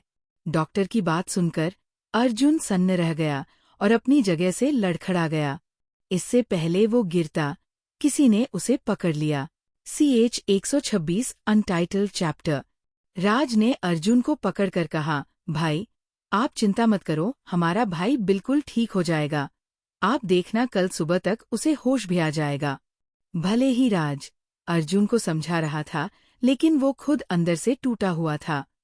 ये पहली बार है जब अभी बिना बॉडीगार्ड के बाहर गया था, वरना हमेशा उसके साथ उसके शैडो गार्ड्स सीक्रेटली उसे प्रोटेक्ट करते थे। और दुश्मनों ने आज अभी के अकेले होने का फायदा उठाकर उस पर हमला कर दिया। अर्जुन का चेहरा एक्सप्रेशन था।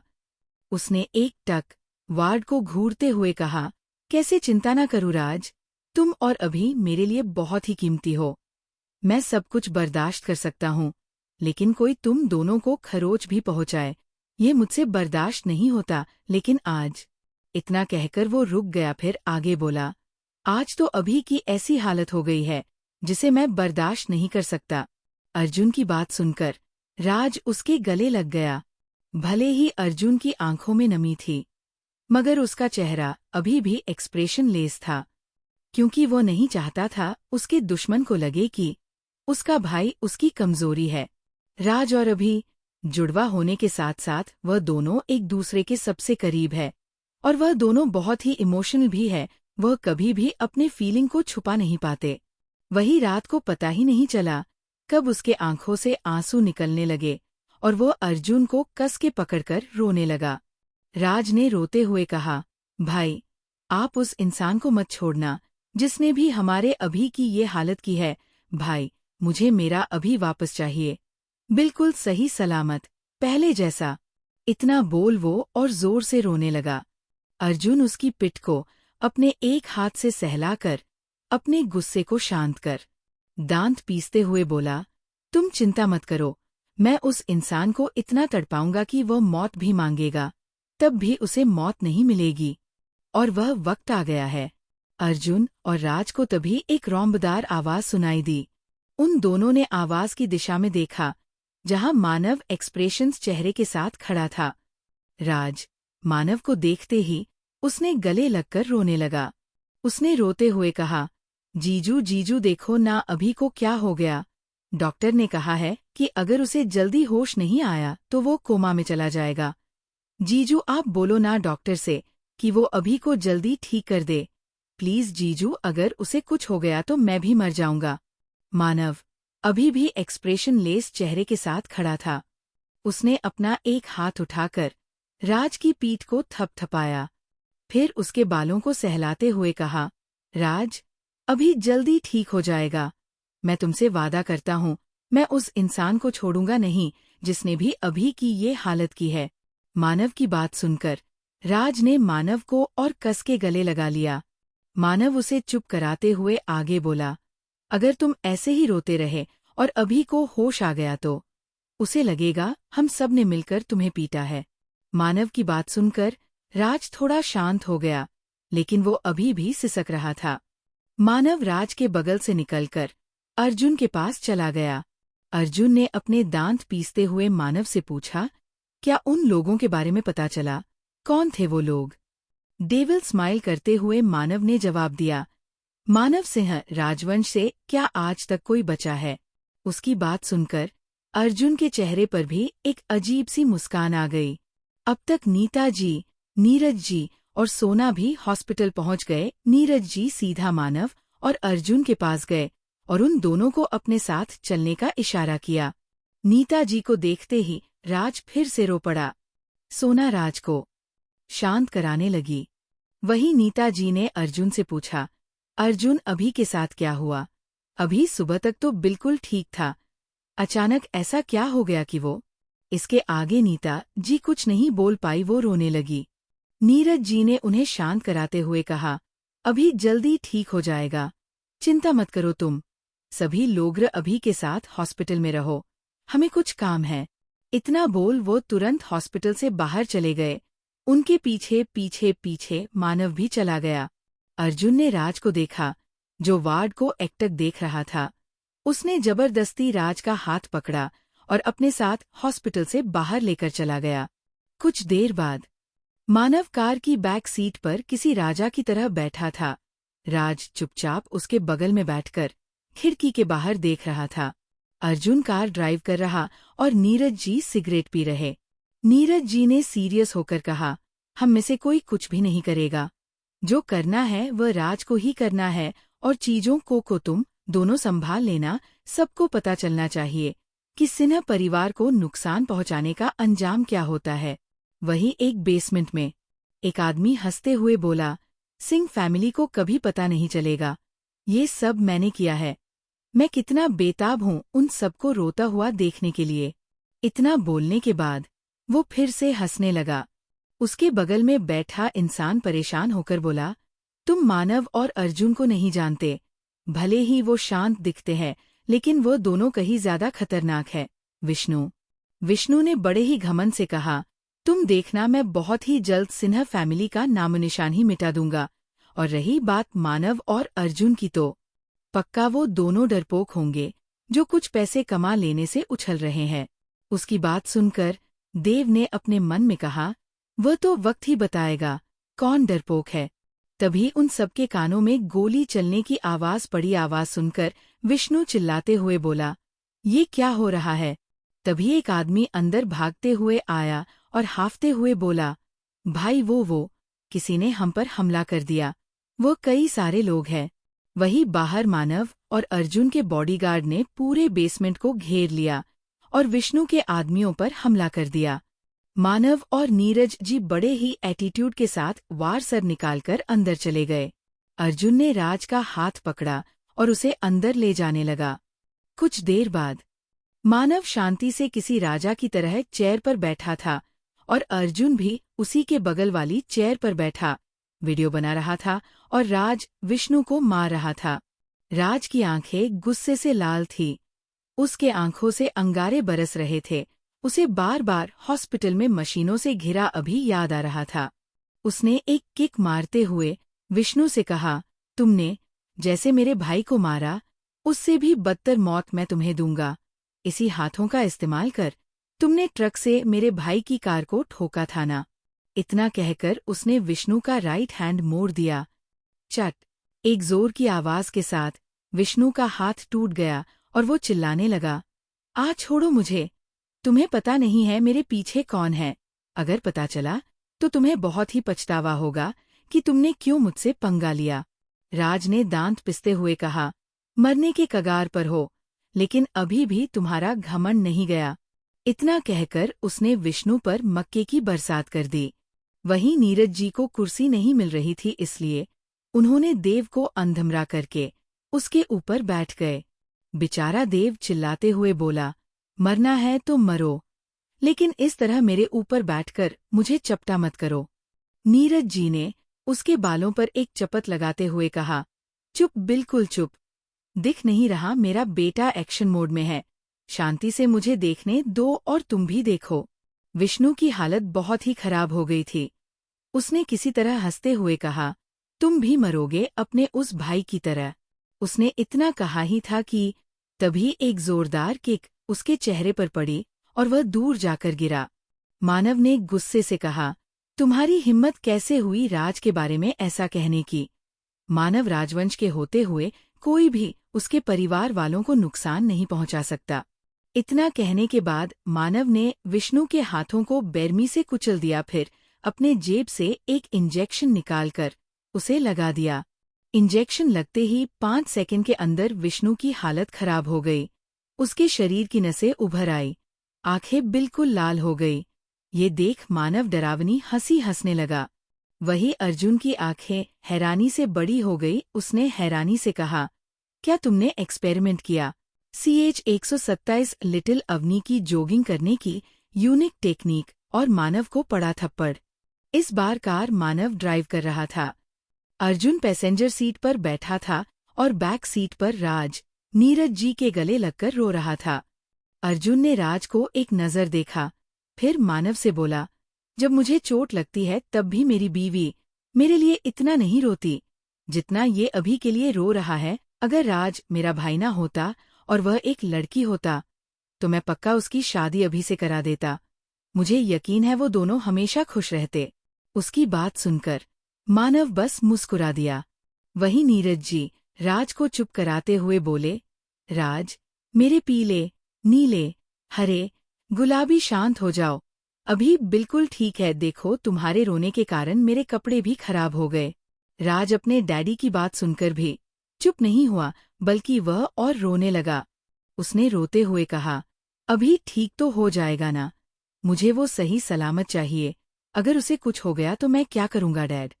इतना कहकर वो फिर से रोने लगा। कार में मौजूद तीनों आदमी राज की वही बातें बार बार सुनकर पक चुके थे। अब तक सुबह के 5 बज चुके थे। मानव, अर्जुन, राज और नीरज जी हॉस्पिटल पहुंच गए। राज कार से निकलते ही भागकर हॉस्पिटल के अंदर चला गया। ये देख उन तीनों ने अपना सर नमे हिला दिया। हॉस्पिटल के अंदर अभी मशीनों से गिरा हुआ बेड पर लेटा था। उसे अभी भी होश नहीं आया था। उसके बगल में नेताजी बैठी थी। उन्होंने सोना, परी और कायरा को घर पर भेज दिया था क्योंकि लिटिल अवनी वहां अकेली थी। तभी वर्ल्ड का दरवाजा खुला और राज भागते हुए अभी के पास जाकर बैठ गया। राज ने उसका हाथ पकड़कर रोते हुए कहा, अभी उठो ना प्लीज। मैं वादा करता हूँ आज के बाद मैं तुम्हें कुछ नहीं होने दूंगा। ये आखिरी बार है जब तुम हॉस्पिटल आए हो। अब से मैं तुम्हें प्रोटेक्ट करूंगा और तुम्हें कुछ भी नहीं होने दूंगा। इतना कहकर वो अभी के कंधे पर सर रखकर सिसकने लगा। नीता जी और कुणाल उसे अपनी आंखें फाड़े देख रहे थे, क्योंकि राज जैसे रो रहा था वैसे तो खुद नीता जी भी अपने बेटे के लिए नहीं रोई।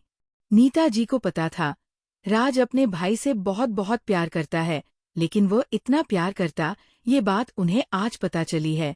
कुणाल राज को देख परेशान हो गया, क्योंकि राज की हालत भी कुछ खास अच्छी नहीं थी। उसने राज से कहा, राज, मेरी डॉक्टर से बात हुई है, अभी बिल्कुल ठीक है।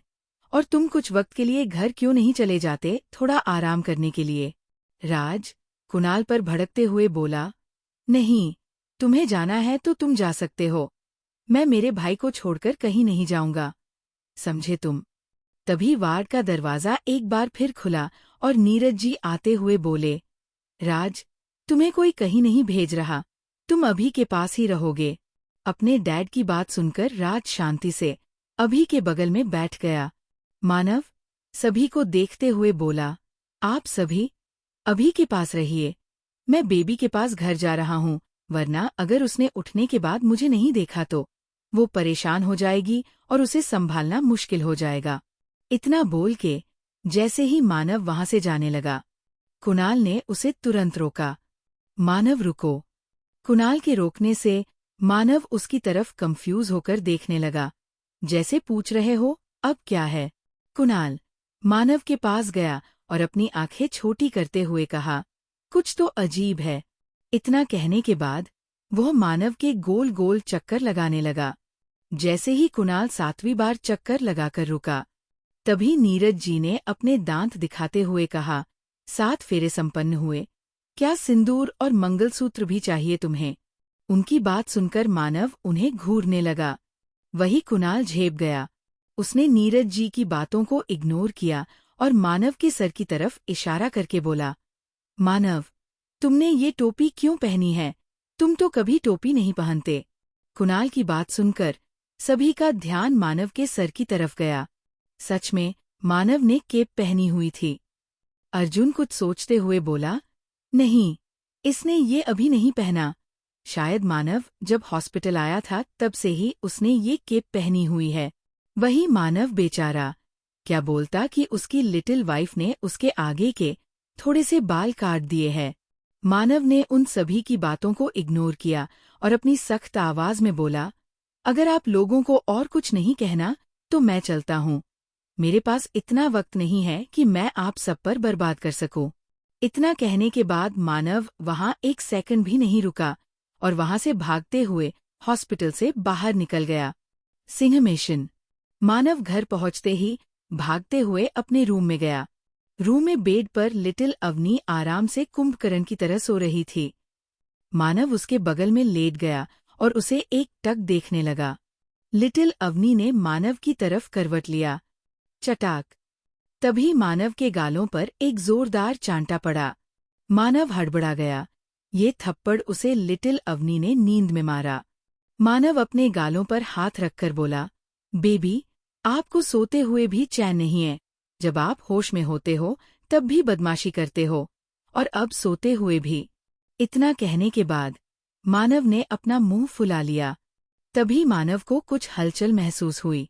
उसने लिटिल अवनी की तरफ देखा, जो कसमसाते हुए उठकर बैठ गई और मानव को एकटक देखने लगी।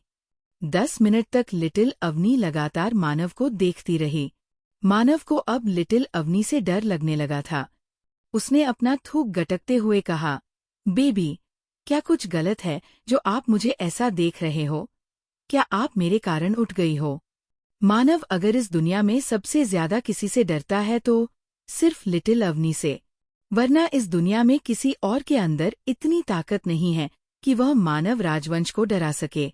लिटिल अवनी अपनी आंखें टिमटिमाने लगी। वह मानव के ऊपर चढ़ते हुए बोली, हब्बी, आप कितने बुद्धू हो। रात को टोपी कौन लगाता है? मानव ने ये जानकर राहत की सांस ली कि उसके कारण उसकी लिटिल वाइफ नहीं जगी है। मानव लिटिल अवनी को कस के पकड़ते हुए बोला, बेबी, अब रात नहीं है, सुबह हो चुकी है। मानव की बात सुनकर लिटिल अवनी ने अपना सर उठाकर उसे देखा और बोली, हब्बी, अब आप क्या करोगे? मानव उसके सर पर किस करते हुए जवाब दिया, बेबी के हब्बी अब जॉगिंग करेंगे और एक्सरसाइज करने के लिए जिम जाएंगे। ये सुनकर लिटिल अवनी की आंखें चमकने लगी। उसने खुश होकर मानव से कहा, हब्बी, लिटिल अवनी भी आज जॉगिंग और एक्सरसाइज करने चलेगी। प्लीज आप लिटिल अवनी को भी अपने साथ ले चलो। लिटिल अवनी की बात सुनकर मानव उसे ऐसे देखने लगा जैसे किसी पागल को देख रहा हो, क्योंकि लिटिल अवनी इतनी आलसी है कि मानव को यकीन ही नहीं हो रहा था कि उसने अभी अभी जो सुना है वो सच है। इसीलिए श्योर होने के लिए उसने एक बार फिर से लिटिल अवनी से पूछा, बेबी, क्या सच में आप मेरे साथ चलोगे? लिटिल अवनी ने सीरियस चेहरा बनाकर कहा, यस हब्बी। लिटिल अवनी ने क्या कभी आपसे झूठ बोला है? ये सुन मानव का मुंह बन गया। उसे अच्छे से याद है, लिटिल अवनी ने आज तक उससे जितना सच बोला है, उससे 100 गुना ज्यादा उसने उससे झूठ बोला है। यही नहीं, वह हर रोज शैतानी करके सारे इल्जाम दूसरों पर डाल देती और सबसे वो ये कहती है कि उसने तो कुछ किया ही नहीं है। मानव ने अपने दिमाग से सभी ख्यालों को झटक दिया और जॉगिंग के कपड़े पहनकर लिटिल अवनी के साथ बाहर आ गया। कुछ देर बाद मानव मैदान के चक्कर लगा रहा था। उसके माथे से पानी की तरह पसीना बह रहा था। लिटिल अवनी चिल्लाते हुए बोली, हब्बी, हमारे राउंड पूरे होने वाले हैं, जल्दी चलिए और तेज, हब्बी और तेज। थोड़ी देर रुककर लिटिल अवनी फिर से बोली, हब्बी। लिटिल अवनी को जॉगिंग करके बहुत ही अच्छा लग रहा है। आज से लिटिल अवनी रोज आपके साथ जॉगिंग करेगी। मानव ने अपना सर पीछे करके लिटिल अवनी को देखा, जो उसके पीठ पर बैठी बिना अपने पैरों का इस्तेमाल किए ही जॉगिंग कर रही थी। मानव ने लिटिल अवनी से कहा, बेबी, इसे जॉगिंग नहीं कहते। आप तो मेरे पीठ पर बैठी हो, जॉगिंग तो मैं कर रहा हूँ, वह भी आपको उठाकर। लिटिल अवनी ने अपना मुंह बनाते हुए कहा, हब्बी। लिटिल अवनी भी तो जॉगिंग ही कर रही है। क्या लिटिल अवनी ने ग्राउंड के चक्कर आपके पीठ पर बैठकर पूरे नहीं किए, और क्या जरूरी है कि अपने पैरों का इस्तेमाल करके ही जॉगिंग किया जाए? लिटिल अवनी का जवाब सुनकर मानव अचानक ही अपनी जगह रुक गया। उसने हकलाते हुए लिटिल अवनी से पूछा, बेबी, अब आप एक्सरसाइज कैसे करोगी? क्या आपके हिस्से की भी एक्सरसाइज मुझे ही करना होगा? लिटिल अवनी अपनी चमकती आंखों से मानव को देखने लगी। CH 128 लिटिल अवनी की रिश्वत। बूढ़ा मानव, अभी का प्लान। 58, 59, 80, 81। लिटिल अवनी मानव के ऊपर बैठी काउंटिंग कर रही थी और मानव पुशअप्स कर रहा था। इसी तरह मानव और लिटिल अवनी ने अपनी एक्सरसाइज पूरी कर ली। सुबह के 8 बजे लिटिल अवनी तैयार होकर नीचे आई। उसने देखा घर में इस वक्त कोई नहीं है, क्योंकि सुबह होते ही कायरा, परी और सोना भी हॉस्पिटल के लिए निकल चुकी थी। लिटिल अवनी सीधा किचन में गई। वहां शेफ काम कर रहे थे। एक शेफ ने लिटिल अवनी को देखते ही बड़े ही रिस्पेक्टफुली कहा, लिटिल यंग मैडम, प्लीज आप टेबल पर चलिए, ब्रेकफास्ट तैयार है।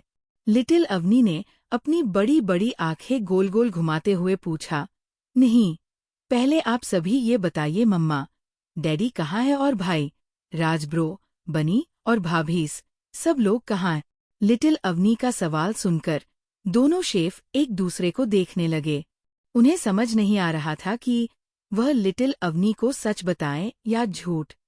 लिटिल अवनी जब उन दोनों शेफ को कुछ ना बोलता देखा तो मुड़ी और दन दनाते हुए किचन से बाहर आ गई। मानव ने आज लिटिल अवनी की 2 चोटी की थी, जिसके कारण वो बारबी डॉल से कम नहीं लग रही थी, और गुस्से के कारण उसका चेहरा इतना लाल हो गया कि वो और भी ज्यादा प्यारी और क्यूट लगने लगी। लिटिल अवनी ने पूरा घर छान मारा, पर उसे कोई नहीं मिला, तो वो डाइनिंग टेबल पर चढ़कर सामान उठाकर फेंकने लगी। वह चिल्लाते हुए बोली, सभी को बुलाओ, अभी के अभी। क्या सभी लोग घूमने चले गए हैं? लिटिल अवनी को यहाँ अकेला छोड़कर लिटिल अवनी को भी घूमना है। इतना बोला, उसने इस बार फ्लावर पॉट उठा लिया। ये देख सभी नौकर की हालत खराब हो गई। तभी वीर अंदर आया। उसने लिटिल अवनी को रोकते हुए कहा, लिटिल यंग मैडम, रुकिए। क्या आपको पता है आप जो फ्लावर पॉट फेंकने जा रही हो उसकी कीमत 50 लाख है, जिसे यूरोप से मंगाया गया है। वही जैसे ही लिटिल अवनी फ्लावर पॉट फेंकने वाली थी, वीर की बात सुनकर उसके हाथ हवा में ही रुक गए। उसमें हैरान होकर वीर से पूछा, क्या क्या कहा आपने भाई? ये फ्लावर पॉट 50 लाख का है।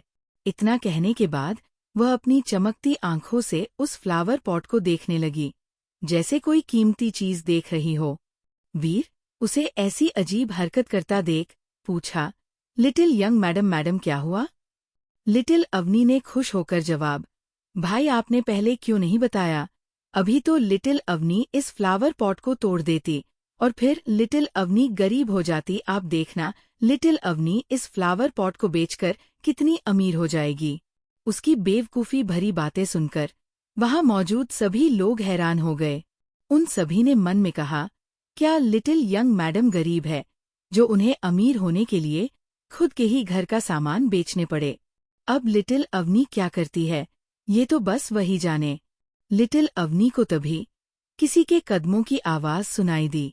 उसने अपना सिर उठाकर देखा तो मानव ऑफिस के लिए तैयार होकर नीचे आ रहा था। ये देख लिटिल अवनी ने तुरंत उस फ्लावर पॉट को अपने पीछे छुपा लिया और वीर से फुसफुसाकर बोली, वीर भैया, हब्बी को मत बताना कि लिटिल अवनी ने यहाँ तोड़फोड़ की है, प्लीज भाई मत बताना। अगर आप लिटिल अवनी की बात मानोगे तो लिटिल अवनी जब इस फ्लावर पॉट को 50 लाख रुपए में बेचेगी तो उसमें से 5 रुपए आपको भी देगी। लिटिल अवनी की बात सुनकर वीर स्पीचलेस हो गया। उसने लिटिल अवनी को देखते हुए अपने में कहा, बॉस मुझे महीना का 1 करोड़ से भी ज्यादा देते हैं और लिटिल यंग मैडम मुझे 5 रुपए की रिश्वत देकर खरीदना चाहती है। वीर ने एक फीकी मुस्कान के साथ लिटिल अवनी से कहा, लिटिल यंग मैडम, आप चिंता मत कीजिए, मैं आपको अपनी बहन मानता हूँ, इसलिए ये काम मैं आपके लिए फ्री में करूँगा। और वैसे भी आप जितना पैसा मुझे ऑफर कर रही है, अगर इतना काला धन मैंने अपने पास रखा तो मुझे डर है कि पक्का इनकम टैक्स वाले मेरे घर पर रेड डाल देंगे। लिटिल अवनी वीर की ये बात सुनकर कि वो फ्री में ही उसकी मदद करेगा, वो खुश हो गई कि अब उसे 5 रुपए वीर को नहीं देने पड़ेंगे। लिटिल अवनी इतनी खुश हो गई कि उसने वीर की आगे की बात सुनी ही नहीं। मानव अब तक उन दोनों के पास पहुंच गया। उसने अपनी आईब्रो उठाकर पूछा, तुम दोनों आपस में क्या खुसुर फुसूर कर रहे हो? बोलो। मानव की कड़क आवाज सुनकर लिटिल अवनी और वीर चुप हो गए। उन्होंने एक दूसरे की तरफ देखा, फिर मानव को देखकर अजीब तरह मुस्कुराने लगे। मानव उन दोनों को इतने करीब खड़े देख जलन से भर गया। उसने लिटिल अवनी का हाथ पकड़ा और डाइनिंग टेबल पर जाकर बैठ गया। उसने वीर को भी ब्रेकफास्ट करने को कहा। लिटिल अवनी को ब्रेकफास्ट कर आते समय मानव से ध्यान से उसे देख रहा था कि कैसे बार बार लिटिल अवनी अपने हाथ में पकड़े फ्लावर पॉट को देख रही थी। मानव ने उसे घूरते हुए आखिरकार पूछ ही लिया, बेबी, ये आपने अपने हाथ में क्या पकड़ा है? लिटिल अवनी, जिसको अभी अभी जूस पीने के बाद अब नूडल्स खा रही थी, वो खांसने लगी। उसने हक लाते हुए जवाब दिया, हब्बी, लिटिल अवनी के हाथों में तो बस एक छोटा सा फ्लावर पॉट है और कुछ नहीं। इतना कहने के बाद लिटिल अवनी सोचने लगी कि वो आखिर ऐसा क्या बोले कि मानव का ध्यान भटक जाए। तभी लिटिल अवनी के दिमाग में कुछ आया। उसने मानव के सर की तरफ इशारा करके मुस्कुराकर पूछा, हब्बी, आपने ये सर पर केप क्यों पहनी है? यहाँ तो धूप भी नहीं है। लिटिल अवनी का सवाल सुनकर मानव हड़बड़ा गया। उसने कुछ जवाब नहीं दिया और चुपचाप अपना सर नीचे करके ब्रेकफास्ट करने लगा। वीर अपना ब्रेकफास्ट करने के बाद लगातार अपने बॉस मानव को घूर रहा था। उसने आज तक कभी भी अपने बॉस को घर में केप पहनते नहीं देखा और वीर केप पहनने की वजह भी जानना चाहता था। आखिर क्यों उसके बॉस ने केप पहनी है? मानव ने सलाद उठाकर जैसे ही अपने मुंह की तरफ बढ़ाया, लिटिल अवनी ने लपक कर उस सलाद को खा लिया और मानव को अपने दांत दिखाने लगी। ये देख मानव ने अपना सर नामे हिला दिया। वही दूसरी तरफ अब तक अभी को होश आ चुका था। राज अभी की सेवा में सुबह से लगा था, लेकिन उसने अभी तक किसी को भी अभी से मिलने तक नहीं दिया। जो भी अभी से मिलने आता, राज उससे ये कहकर भगा देता कि अभी बीमार है, उसे आराम करने की जरूरत है। उसकी इस हरकत से परेशान होकर सभी वार्ड के बाहर खड़े थे। इधर उधर चक्कर लगाते हुए कुणाल बोला, राज को तो अभी की बीवी होना चाहिए, उसकी सारी हरकतें तो बीवियों वाली है। अर्जुन कुणाल को शांत कराते हुए बोला, शांत हो जाओ कुणाल, वो ऐसा ही है और अगर तुम ऐसे ही चिंता करते रहोगे तो पक्का तुम बदसूरत हो जाओगे। वही अर्जुन की लास्ट लाइन सुनकर कुणाल के तन बदन में आग लग गई। उसने अर्जुन पर गुस्सा करते हुए कहा, मैं सही था, मैं हमेशा से ही सही था, तुम्हें हमेशा से ही मेरी खूबसूरती से जलन होती रही है, देखना एक दिन तुम ऐसे ही मेरी खूबसूरती देखकर जल जल के मर जाओगे। इतना कहकर वह अपना फोन निकालकर अपना चेहरा देखने लगा। कुणाल की इस हरकत को देखकर कायरा ने अपना मुंह बना लिया। उसने धीरे से कहा, छछूंदर जैसी शक्ल है, बड़ा आया खुद को खूबसूरत कहने वाला हूँ। कुणाल ने कायरा को खुद को कोसते हुए सुन लिया था, इसलिए वो उसे गुस्से से मरने लगा। ये देख कायरा हड़बड़ा गई और इधर उधर देखने लगी। वहीं नीता जी परी से बोली, परी बेटा, भले ही राज हमें अंदर जाने नहीं दे रहा, लेकिन तुम तो अभी की बीवी हो, वो तुम्हें अभी से मिलने के लिए नहीं रोकेगा। सोना भी परी को समझाते हुए बोली, हाँ पर मॉम सही कह रही, तुम अंदर जाओ, देवर जी तुम्हें दूसरे देवर जी से मिलने के लिए नहीं रुकेंगे। परी उन दोनों की बात सुनकर घबराने लगी। भले ही वो कितना ही बोल ले कि वो अभी से प्यार नहीं करती, लेकिन अभी की केयर और उसके प्यार ने उसके अंदर अभी के लिए फीलिंग पैदा कर दी थी। परी को डर लग रहा था अंदर जाने में, क्योंकि कल ही अभी ने गुस्से से कहा था कि वो उसके पास दोबारा नहीं आएगा, पर उसने यह भी कहा था कि वो हमेशा उसका इंतजार करेगा। ये बात याद आते ही उसने थोड़ी राहत की सांस ली। वही दूसरा तरफ वार्ड के अंदर राज अभी को एप्पल का एक पीस खिलाते हुए बोला, अभी कहीं तुम्हें दर्द तो नहीं हो रहा क्या, तुम अब ठीक हो? अभी उसकी बात सुनकर परेशान हो गया, क्योंकि राज इतनी देर से एक ही सवाल पूछ रहा था। अभी ने उसकी बात इग्नोर करते हुए उससे पूछा, वैसे मॉम और बाकी घर वाले कहाँ हैं? क्या किसी को भी मेरी फिक्र नहीं है? कोई भी मुझे देखने क्यों नहीं आया? राज ने अपना मुंह बनाते हुए जवाब दिया, सभी लोग यहाँ आकर शोर मचा रहे थे, मुझे लगा कहीं वो तुम्हें जगा ना दे, इसलिए मैंने सबको बाहर भेज दिया। राजा ने ये बोला ही था कि तभी वार्ड का दरवाजा खुला और परी अंदर आई। राज और अभी ने मुड़कर परी को देखा। परी को देखते ही अभी आंखों में चमक आ गई। वो अंदर ही अंदर बहुत खुश हो गया, लेकिन अपने चेहरे पर नहीं आने दिया। वो अपने एक्सप्रेशन लेस चेहरे से परी को देखने लगा।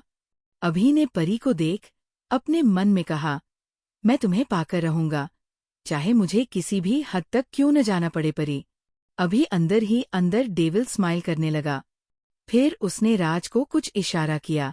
राज ने अभी का इशारा मिलते ही अपने फोन में किसी को मैसेज किया। 3 मिनट बाद वार्ड का दरवाजा एक बार फिर से खुला। एक 22 साल की लड़की जिसने शॉर्ट ड्रेस पहनी हुई थी, वह परेशान होकर चिल्लाते हुए बोली, अभी माय डार्लिंग, ये सब क्या हो गया? इतना बोल उसने अभी को गले लगा लिया। ये देख परी गुस्से से दोनों को देखने लगी। उसने कस के अपनी मुट्ठी बंद कर ली। परी की ये देख अभी की मुस्कान और बड़ी हो गई। वही लिटिल अवनी ने अपने बैग में उस फ्लावर पॉट को छुपा दिया और मानव के साथ कार में बैठ गई। मानव लगातार उसके बैग को देख रहा था, फिर ड्राइवर को देखते हुए अपनी सख्त आवाज में ऑर्डर दिया, हॉस्पिटल चलो। लिटिल अवनी ने हॉस्पिटल का नाम सुनकर कंफ्यूज होकर पूछा, हब्बी, लेकिन हम हॉस्पिटल क्यों जा रहे हैं? हब्बी, क्या ज्यादा उम्र होने के कारण आपकी हड्डियां दर्द होने लगी, इसलिए हम हॉस्पिटल जा रहे। मानव खुन्नस में लिटिल अवनी को देखने लगा। मानव को समझ नहीं आ रहा था कि उसकी लिटिल वाइफ को ऐसा क्यों लगता है कि वो बूढ़ा हो गया है। वो अभी सिर्फ 27 का ही है। CH 129 मानव की बेइज्जती, परी, सोना, कायरा की जलन और लिटिल अवनी का गुस्सा। लिटिल अवनी मुंह बनाकर बोली, हब्बी, आप मुझसे बहुत बड़े हो और डैडी भी कहते हैं, जो लोग बड़े होते हैं अक्सर उनके शरीर में दर्द होने लगता है क्योंकि वो बूढ़े होने लगते हैं। अपनी लिटिल वाइफ के मुंह से एक बार फिर से अपने लिए बूढ़ा शब्द सुनकर मानव को गुस्सा आने लगा। उसने अपने दांत पीसते हुए कहा, बेबी, क्या आपको मैं बूढ़ा लगता हूँ? बोलो। लिटिल अवनी मानव की तरफ नहीं देख रही थी, इसलिए उसे नहीं पता चला कि उसके इन डायरेक्ट बेइज्जती करने से मानव कितने गुस्से में आ गया था। वही लिटिल अवनी तो अपनी धुन में बोले जा रही थी। उसने आगे कहा, हब्बी, हमें जल्दी हॉस्पिटल चलना चाहिए ताकि आपका इलाज अच्छे से हो सके। हब्बी, अगर आप बूढ़े हो जाओगे तो फिर आप हैंडसम भी नहीं लगोगे।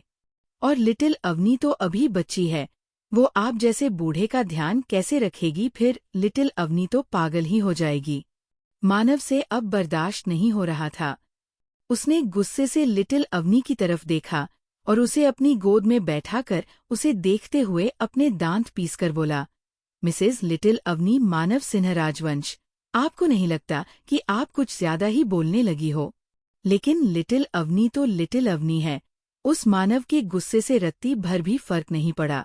उसने अपनी आंखें टिमटिमाते हुए मानव से कहा, डियर हब्बी, अगर आप ज्यादा गुस्सा करोगे तो आपके चेहरे का सारा ग्लो और हैंडसमनेस चली जाएगी।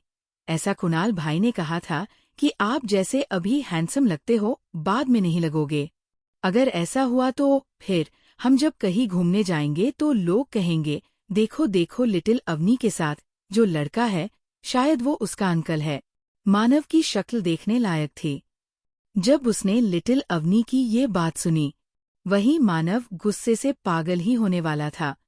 उसने किसी तरह खुद को शांत किया और चुपचाप अपनी सीट पर आंख बंद करके बैठ गया।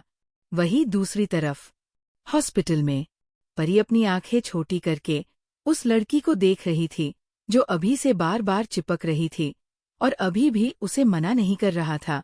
उन दोनों को ऐसे देखकर परी गुस्से से बड़बड़ाई, अभी को जरा भी शर्म नहीं आती है कि उसे दूसरी लड़कियों से दूर रहना चाहिए, बीवी के सामने ही किसी और लड़की के साथ फ्लर्ट कर रहा है, बेशर्म कहीं का। इतना कहकर परी उस लड़की को देखने लगी जो अभी से चिपक रही थी। उसने उसे ऊपर से नीचे तक देखकर कहा, इस बेशर्म लड़की को भी शर्म नहीं आती। एक शादीशुदा आदमी पर डोरे डालते हुए पर कोई बात नहीं, इन्हें तो मैं अच्छा सबक सिखा दूंगी। वही अभी परी को देखकर डेविल स्माइल करने लगा। वो परी को जलाना ही तो चाहता था। अभी ने अपनी बगल में बैठी लड़की से कहा, मोना तुम्हें ये आने की जरूरत नहीं थी। खामखा तुम्हें इतनी तकलीफ उठानी पड़ी कहीं आते वक्त, तुम्हें रास्ते में कोई प्रॉब्लम तो नहीं हुई ना? अभी का सवाल सुनकर परी आग बबूला हो गई। उसके तो तन बदन में आग लग गई। उसने घूर के अभी की तरफ देखा, फिर मन में बोली, हाँ, पूछ लो, वैसे भी इस चुड़ैल को कौन ही परेशान करेगा। इस अभी को तो ये कहना चाहिए था कि मोना, ओ माय डार्लिंग, तुम्हें कोई तकलीफ तो नहीं हुई ना आने में, हूँ छछूंदर कहीं का। वही अभी के सवालों का जवाब देते हुए मोना ने बड़े ही प्यार से जवाब दिया, नो अभी डार्लिंग, मैं ठीक हूँ, मुझे आने में कोई भी प्रॉब्लम नहीं हुई है, और आखिरकार तुम मेरे सबसे प्यारे दोस्त हो, मैं कैसे तुम्हें मिलने नहीं आती। अभी मुस्कुराकर मोना को देखने लगा तो वही राज अपनी तिरछी नजरों से परी के चेहरे के एक्सप्रेशन को गौर से देख रहा था। उसने अपने मन में कहा, अभी बस कर यार, अब बहुत हो रहा है। परी भाभी गुस्से में लग रही है, मुझे डर है कहीं वह तुझे न पीटने दे। हे भगवान, मेरे भाई को बचाना। तभी वार्ड के अंदर आते हुए अर्जुन ने अभी से पूछा, अभी, अब तुम कैसे हो? क्या तुम्हारी तबीयत अब ठीक है? अर्जुन की आवाज सुनकर मोना ने मुड़कर उसकी तरफ देखा। वो खुश होकर अर्जुन से बोली, हे अर्जुन बेबी, तुम कैसे हो? तुम तो पहले से भी ज्यादा हैंडसम हो गए हो। इतना कहकर उसने अर्जुन के गालों पर किस कर लिया। तभी अर्जुन को महसूस हुआ जैसे कोई उसे बुरी तरह गुस्से से घूर रहा है। अर्जुन ने अपनी नजरें घुमाकर इधर उधर देखा तो सोना उसे गुस्से से घूरती हुई दिखी। सोना ने अर्जुन को मोना से दूर करते हुए झूठी मुस्कान के साथ कहा, तुम्हें नहीं लगता कि तुम्हें एक शादीशुदा आदमी से इतना नहीं चिपकना चाहिए? इतना बोल सोना ने अपनी आवाज धीमी करके अर्जुन के कान में उसे धमकाते हुए कहा, अगर तुम इससे ज्यादा चिपक तो मुझसे बुरा कोई नहीं होगा। याद रखना, अभी भी वो छड़ी मेरे पास है, मैं तुम्हें उससे मार मार के रूम से बाहर फेंक दूंगी। फिर रात भर रूम के बाहर पहरा देते रहना। इतना बोलने के बाद सोना परी के पास चली गई। अर्जुन अभी भी एक स्टेचू की तरह अपनी जगह पर खड़ा था। वह सोना की धमकी सुनकर बुरी तरह डर चुका था। उसने अपने मन में कहा, मुझे पता है अगर सोना ने कहा है तो वो पक्का मुझे रूम से बाहर निकाल ही देगी। नहीं, मुझे कैसे भी करके मोना से दूर ही रहना होगा। पता नहीं ये संकी लड़की क्या कर दे, कुछ पता नहीं। अर्जुन ने मोना की तरफ देखकर फीकी मुस्कान के साथ कहा, मोना मुझे कुछ जरूरी काम है, हम बाद में बात करेंगे, ओके? इतना बोल अर्जुन वहां से चला गया। कुणाल ने जब अर्जुन को ऐसे भागते हुए देखा तो उसने उसे से पूछा, है अर्जुन, तुम ऐसे क्यों भाग रहे हो, जैसे किसी भूत को देख लिया हो? अर्जुन हॉस्पिटल के बाहर जाते हुए बोला, ये उससे भी ज्यादा डरावना है। कुणाल को अर्जुन की बात समझ नहीं आई। उसने अपना सर झटका और वार्ड के अंदर चला गया। उसके पीछे पीछे परी भी चली। कायरा, परी और सोना तीनों ही वार्ड के अंदर रखे सोफे पर बैठ गई और मोना को घूरने लगी। वहीं मोना कुणाल को ऊपर से नीचे तक देखने लगी। फिर उसने कुणाल से फ्लर्ट करते हुए कहा, हे हैंडसम, मैंने तुम्हें कहीं देखा है। कुणाल मोना को देखकर कंफ्यूज हो गया। उसने उससे पूछा, क्या मैं आपको जानता हूँ? मोना ने बड़े ही स्टाइल से कहा, आप जैसे हैंडसम लड़के को कौन नहीं जानता, और अगर नहीं पहचानता होगा तो भी कौन जानना नहीं चाहेगा। कुणाल खुद की तारीफ सुनकर बादलों में उड़ने लगा। उसने अपने बालों में हाथ फेरते हुए कहा, आह, थैंक यू मिस, तारीफ के लिए। वही कायरा अपनी जलती हुई नजरों से मोना और कुणाल को ही देख रही थी। तभी मानव और लिटिल अवनी के साथ अर्जुन भी वार्ड के अंदर फिर से आ गया। लिटिल अवनी अभी को देखकर हैरान होकर बोली, बनी आप हॉस्पिटल कैसे पहुंच गए? क्या आपको चोट लगी है? अभी लिटिल अवनी को देखकर खुश हो गया। उसने लिटिल अवनी को हंसते हुए जवाब दिया, लिटिल बेबी सिस्टर, कुछ नहीं हुआ मुझे, अब मैं ठीक हूँ, तुम चिंता मत करो मेरी। लिटिल अवनी ने अपनी गर्दन हाँ में हिलाकर कहा, ओ हाँ बनी, अगर आपने कहा है तो लिटिल अवनी अब आपकी चिंता नहीं करेगी। फिर लिटिल अवनी की जगह राज भाई आपकी चिंता कर लेंगे। वैसे भी लिटिल अवनी किस किस की चिंता करेगी, अगर ऐसा ही चलता रहा तो एक दिन लिटिल अवनी चिंता कर करके मर जाएगी। मरने की बात सुनकर सभी गुस्से से चिल्लाए, जस्ट शट अप। आवाज इतनी तेज थी कि लिटिल अवनी डर गई। उसने देखा अभी, राज, कुणाल, अर्जुन, मानव और उसकी तीनों भाभियां उसे गुस्से से देख रही थी। राज ने लिटिल अवनी से कहा, लिटिल बेबी सिस्टर, तुम मरने की बात क्यों कर रही हो? अगर मौत आएगी तो सबसे पहले मैं मरूंगा, पर मैं तुम्हें कुछ नहीं होने दूंगा। राज की बात सुनकर अभी ने उसके सर पर मारते हुए कहा, नहीं कोई नहीं मरेगा समझे, अपनी ये बकवास दोबारा मत करना समझे। वही मानव गुस्से से लिटिल अवनी के पास गया और उसे एकटक देखते हुए सख्त आवाज में बोला, बेबी, दोबारा मैं आपके मुंह से मरने वाली बात नहीं सुनना चाहता। क्या आपको मेरी बात समझ में आई? लिटिल अवनी ने जल्दी जल्दी अपना सर हाँ में हिला दिया। वही मोना जो अजीब नजरों से सबको देख रही थी, उसने कहा, तुम लोग इतना गुस्सा क्यों हो रहे हो? जस्ट चिल यार। मानव ने मोना को देखकर अपनी कठोर आवाज में उससे पूछा, तुम इंडिया कब आई? मानव का सवाल सुनकर मोना ने उसके कंधे पर मारते हुए जवाब दिया, ओह मानव बेबी, क्या तुम्हें मेरी इतनी चिंता हो रही है? बोलो। मानव कुछ जवाब देता उससे पहले ही लिटिल अवनी गुस्से से बोली, हब्बी को केवल लिटिल अवनी की चिंता है और किसी की नहीं मोना आंटी। लिटिल अवनी के मुंह से अपने लिए आंटी शब्द सुनकर मोना चिढ़ गई। वही कायरा, परी और सोना अपनी चमकती आंखों से लिटिल अवनी को देखने लगी।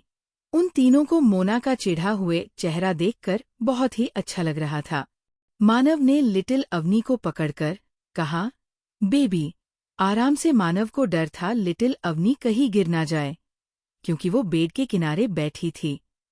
लिटिल अवनी मोना को देखकर बोली, मोना आंटी, आप मेरे हब्बी को बेबी मत बोलना और उनसे बात भी मत करो। मोना ने लिटिल अवनी को चिढ़ाने के लिए मानव का हाथ पकड़ लिया। ये देखकर लिटिल अवनी तिलमिला गई। उसने तुरंत मानव को अपने पास खींच लिया। लिटिल अवनी को गुस्सा करते देख अर्जुन ने लिटिल अवनी को समझाते हुए कहा, गुड़िया मोना दीदी पर ऐसे गुस्सा मत करो, वो तो बस आपसे मजाक कर रही है। लिटिल अवनी ने अर्जुन की बात सुनकर मोना की तरफ अपना मुंह बनाकर देखा। मना एक अच्छी लड़की है, वो बहुत ही खुले विचारों वाली लड़की है। वो मानव, अर्जुन, अभी और राज के बचपन की दोस्त भी है। मानव और अर्जुन ने उसे हमेशा अपनी छोटी बहन माना है। लिटिल अवनी ने अर्जुन से मुंह बनाते हुए कहा, बड़े भाई जो भी हो, पर ये आंटी मेरे हब्बी को बेबी नहीं कह सकती, क्योंकि लिटिल अवनी को जलन हो रही है। अगर इन्हें लड़के पसंद ही है तो वह अपने लिए बॉयफ्रेंड ढूंढ ले, पर मेरे हब्बी के साथ छेड़खानी ना करें। मोनू को अब लिटिल अवनी को छेड़ने में बड़ा मजा आ रहा था। वो बचपन से ही लिटिल अवनी को खूब परेशान करती थी, पर वो मानव से दांत भी कहती थी, क्योंकि मानव लिटिल अवनी को कभी भी परेशान नहीं देख सकता था। मना ने लिटिल अवनी को फिर से चढ़ाने के लिए मानव के चेहरे पर किस कर लिया। ये देखकर लिटिल अवनी बबूला हो गई और मानव भी गुस्से से मोना को देखने लगा। वही लिटिल अवनी ने गुस्से से पानी का जग उठाया और जमीन पर फेंक दिया। वहां मौजूद लोगों में से किसी को भी ये उम्मीद नहीं थी कि लिटिल अवनी कुछ ऐसा करेगी। उसके इस हरकत से सभी बुरी तरह चौंक गए। CH 130 जलन। हब्बी और तीनों भाई से दूर रहो। लिटिल अवनी के अचानक पानी के जग को जमीन पर फेंक देने से सभी चौंक गए। मानव ने तुरंत लिटिल अवनी को अपनी गोद में उठा लिया, क्योंकि उसे डर था कहीं टूटे हुए कांच लिटिल अवनी को ना लग जाए। मानव ने फिक्र करते हुए लिटिल अवनी से कहा, बेबी, ये क्या किया आपने? अगर आपको चोट लग जाती तो? लिटिल अवनी ने गुस्से से अपना मुंह फेर लिया। अर्जुन लिटिल अवनी के सर पर अपना हाथ फेरते हुए बोला, मेरा बच्चा, गुस्सा नहीं करते। अच्छा ठीक है मोना दीदी, अब से आपके हबी को नहीं छुएंगी और ना ही उसे बेबी कहेगी, ना ही मानव के आसपास भटकेगी, ओके? अर्जुन की बात सुनकर लिटिल अवनी खुश हो गई।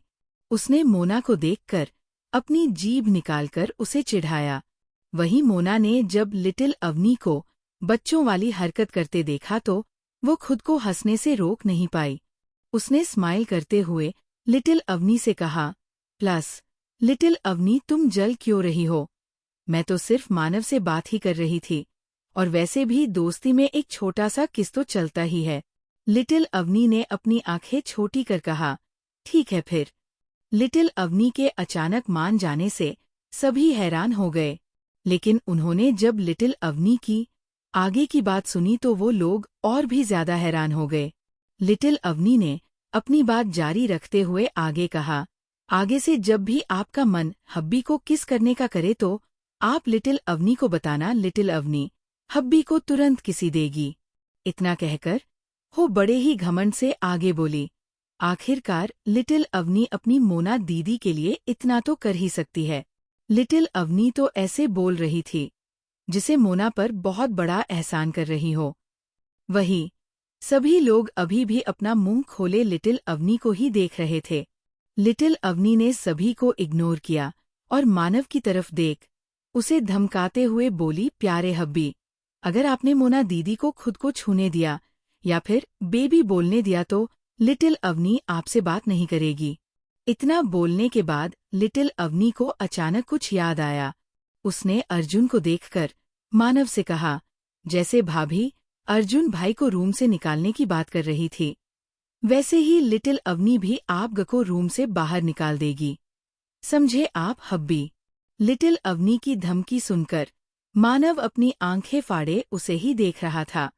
उसने फिर अभी और राज को अपनी जलती निगाहों से देखकर कहा, पक्का तुम दोनों ने ही मेरी भोली भाली बेबी को ये चाले चलना और धमकाना सिखाया होगा। लिटिल अवनी भी सारा इल्जाम अपने भाइयों पर डालते हुए बोली, हाँ, हब्बी, राज ब्रो और बनी ने ही लिटिल अवनी को ये सब सिखाया है, वरना लिटिली अवनी तो बहुत भोली है। इतना कहकर उसने अपनी भोली शक्ल बनाकर मानव को देखा, फिर अपने दोनों भाइयों को देखने लगी।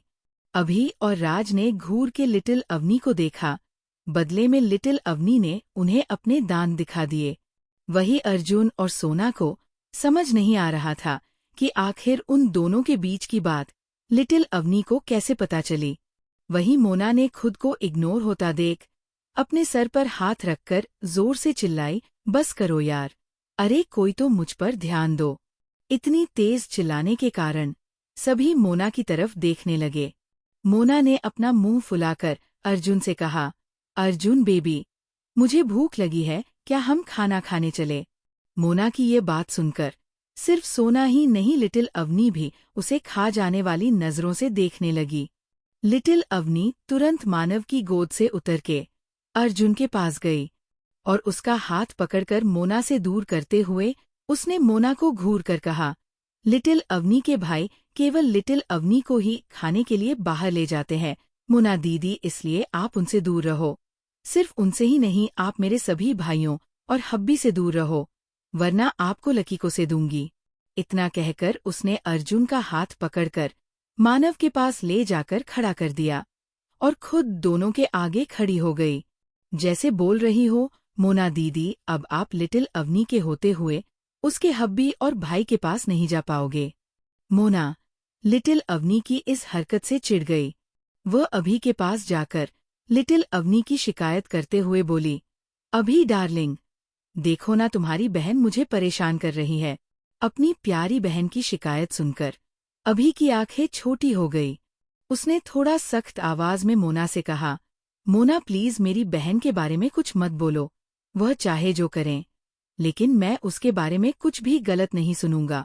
अपने बनी को अपनी साइड लेता देख लिटिल अवनी खुश हो गई। जब मोना को कुछ समझ नहीं आया तो उसकी नजर कुणाल पड़ गई, जो अपने फोन में कुछ कर रहा था। कुणाल को देख मोना की आंखें चमकने लगी। वह खुशी से उछलते हुए कुणाल के पास गई और उसका हाथ पकड़कर बोली, है हैंडसम। कुणाल अचानक किसी लड़की की आवाज सुनकर चौंक गया। उसने अपना सर उठाकर मोना को देखा, जो उसे ही अपनी चमकती आंखों से देख रही थी। कुणाल ने हल्की मुस्कान के साथ मोना से पूछा, क्या हुआ मोना? कुणाल के मुंह से मोना का नाम सुनकर कायरा ने अपने हाथों की मुट्ठी कस के बंद कर ली। उसने सोना से अभी की शिकायत करते हुए कहा, ये कुणाल कितना कमीना है, कैसे उस लड़की का नाम ले रहा है। आज तक तो उसने कभी मुझे इतने प्यार से नहीं बुलाया है, पर कोई बात नहीं, इस चपड़गंजी और कुणाल को तो मैं बाद में देख लूंगी। सोना भी मोना को अपनी चलती हुई निगाहों से देखते हुए कायरा से बोली, तुम सही कह रही हो, ये लड़की कितनी बेशर्म है। देखा नहीं कैसे अर्जुन को बेबी बेबी कर रही थी। परी भी मोना को घूरते हुए बोली, सही कहा तुमने, कैसे वो अभी डार्लिंग बोल रही थी। एक बार घर पहुंच जाऊं, फिर इस अभी और चुड़ैल मोना डार्लिंग दोनों को देख लूंगी। इस मोना को तो मैं अच्छा सा सबक सिखाऊंगी। बेचारी मोना को तो पता ही नहीं है उसने अनजाने में ही सही कितने ही दुश्मन बना लिए हैं। मोना शर्माते हुए कुणाल से बोली, क्या आप मेरे साथ? वह इसके आगे कुछ बोलती, लिटिल अवनी ने तुरंत उसकी बात काटते हुए कुणाल से कहा, कुणाल भैया, क्या आपको ऑफिस में कोई काम नहीं है? और क्या आपको पता है इस वक्त विनय भैया कितनी बड़ी मुसीबत में है, आप कैसे बॉस है? कुणाल ने अपनी आंखें बड़ी करके हैरान होकर पूछा, क्या विनय मुसीबत में है? लिटिल अवनी ने अपनी आंखों को मटकाते हुए कहा, वह इसी हॉस्पिटल में है, रूम नंबर 111 में। ये सुन कुणाल तुरंत वार्ड से चला गया। मोना अपना मुंह खोले कुणाल को ही देखती रह गई। वह पीछे मुड़ी और लिटिल अवनी को डांटते बोली, लिटिल अवनी, तुमने जानबूझकर ये सब किया है ना? जब सभी ने देखा मोना लिटिल अवनी को चिल्ला रही है तो सभी की आंखें छोटी हो गई। सोना, परी और कायरा तुरंत मोना से बोली, हमारी लिटिल अवनी से ऐसे बात मत करो, वो अभी बच्ची है, उसे बिल्कुल भी समझ नहीं है कि उसे क्या करना है। तुम कैसे छोटी बच्ची को कैसे डरा सकती हो? लिटिल अवनी मानव से चिपकते हुए बोली, हाँ, लिटिल अवनी को डर लग रहा है। मानव अपनी लिटिल वाइफ की एक्टिंग को अच्छे से समझ रहा था। उसने अपना सर नमे हिला दिया। वही परी, सोना और कायरा तीनों अपनी कमर पर हाथ रखकर जलती हुई निगाहों से मोना को ही देख रही थी। वहीं मोना बेचारी हैरानी से उन तीनों के बीच में खड़ी थी। आज का एपिसोड यही खत्म होता है। आप लोग बताएं कैसा लगा स्टोरी, कमेंट में बताएं और बताएं कौन सी स्टोरी सुनना है।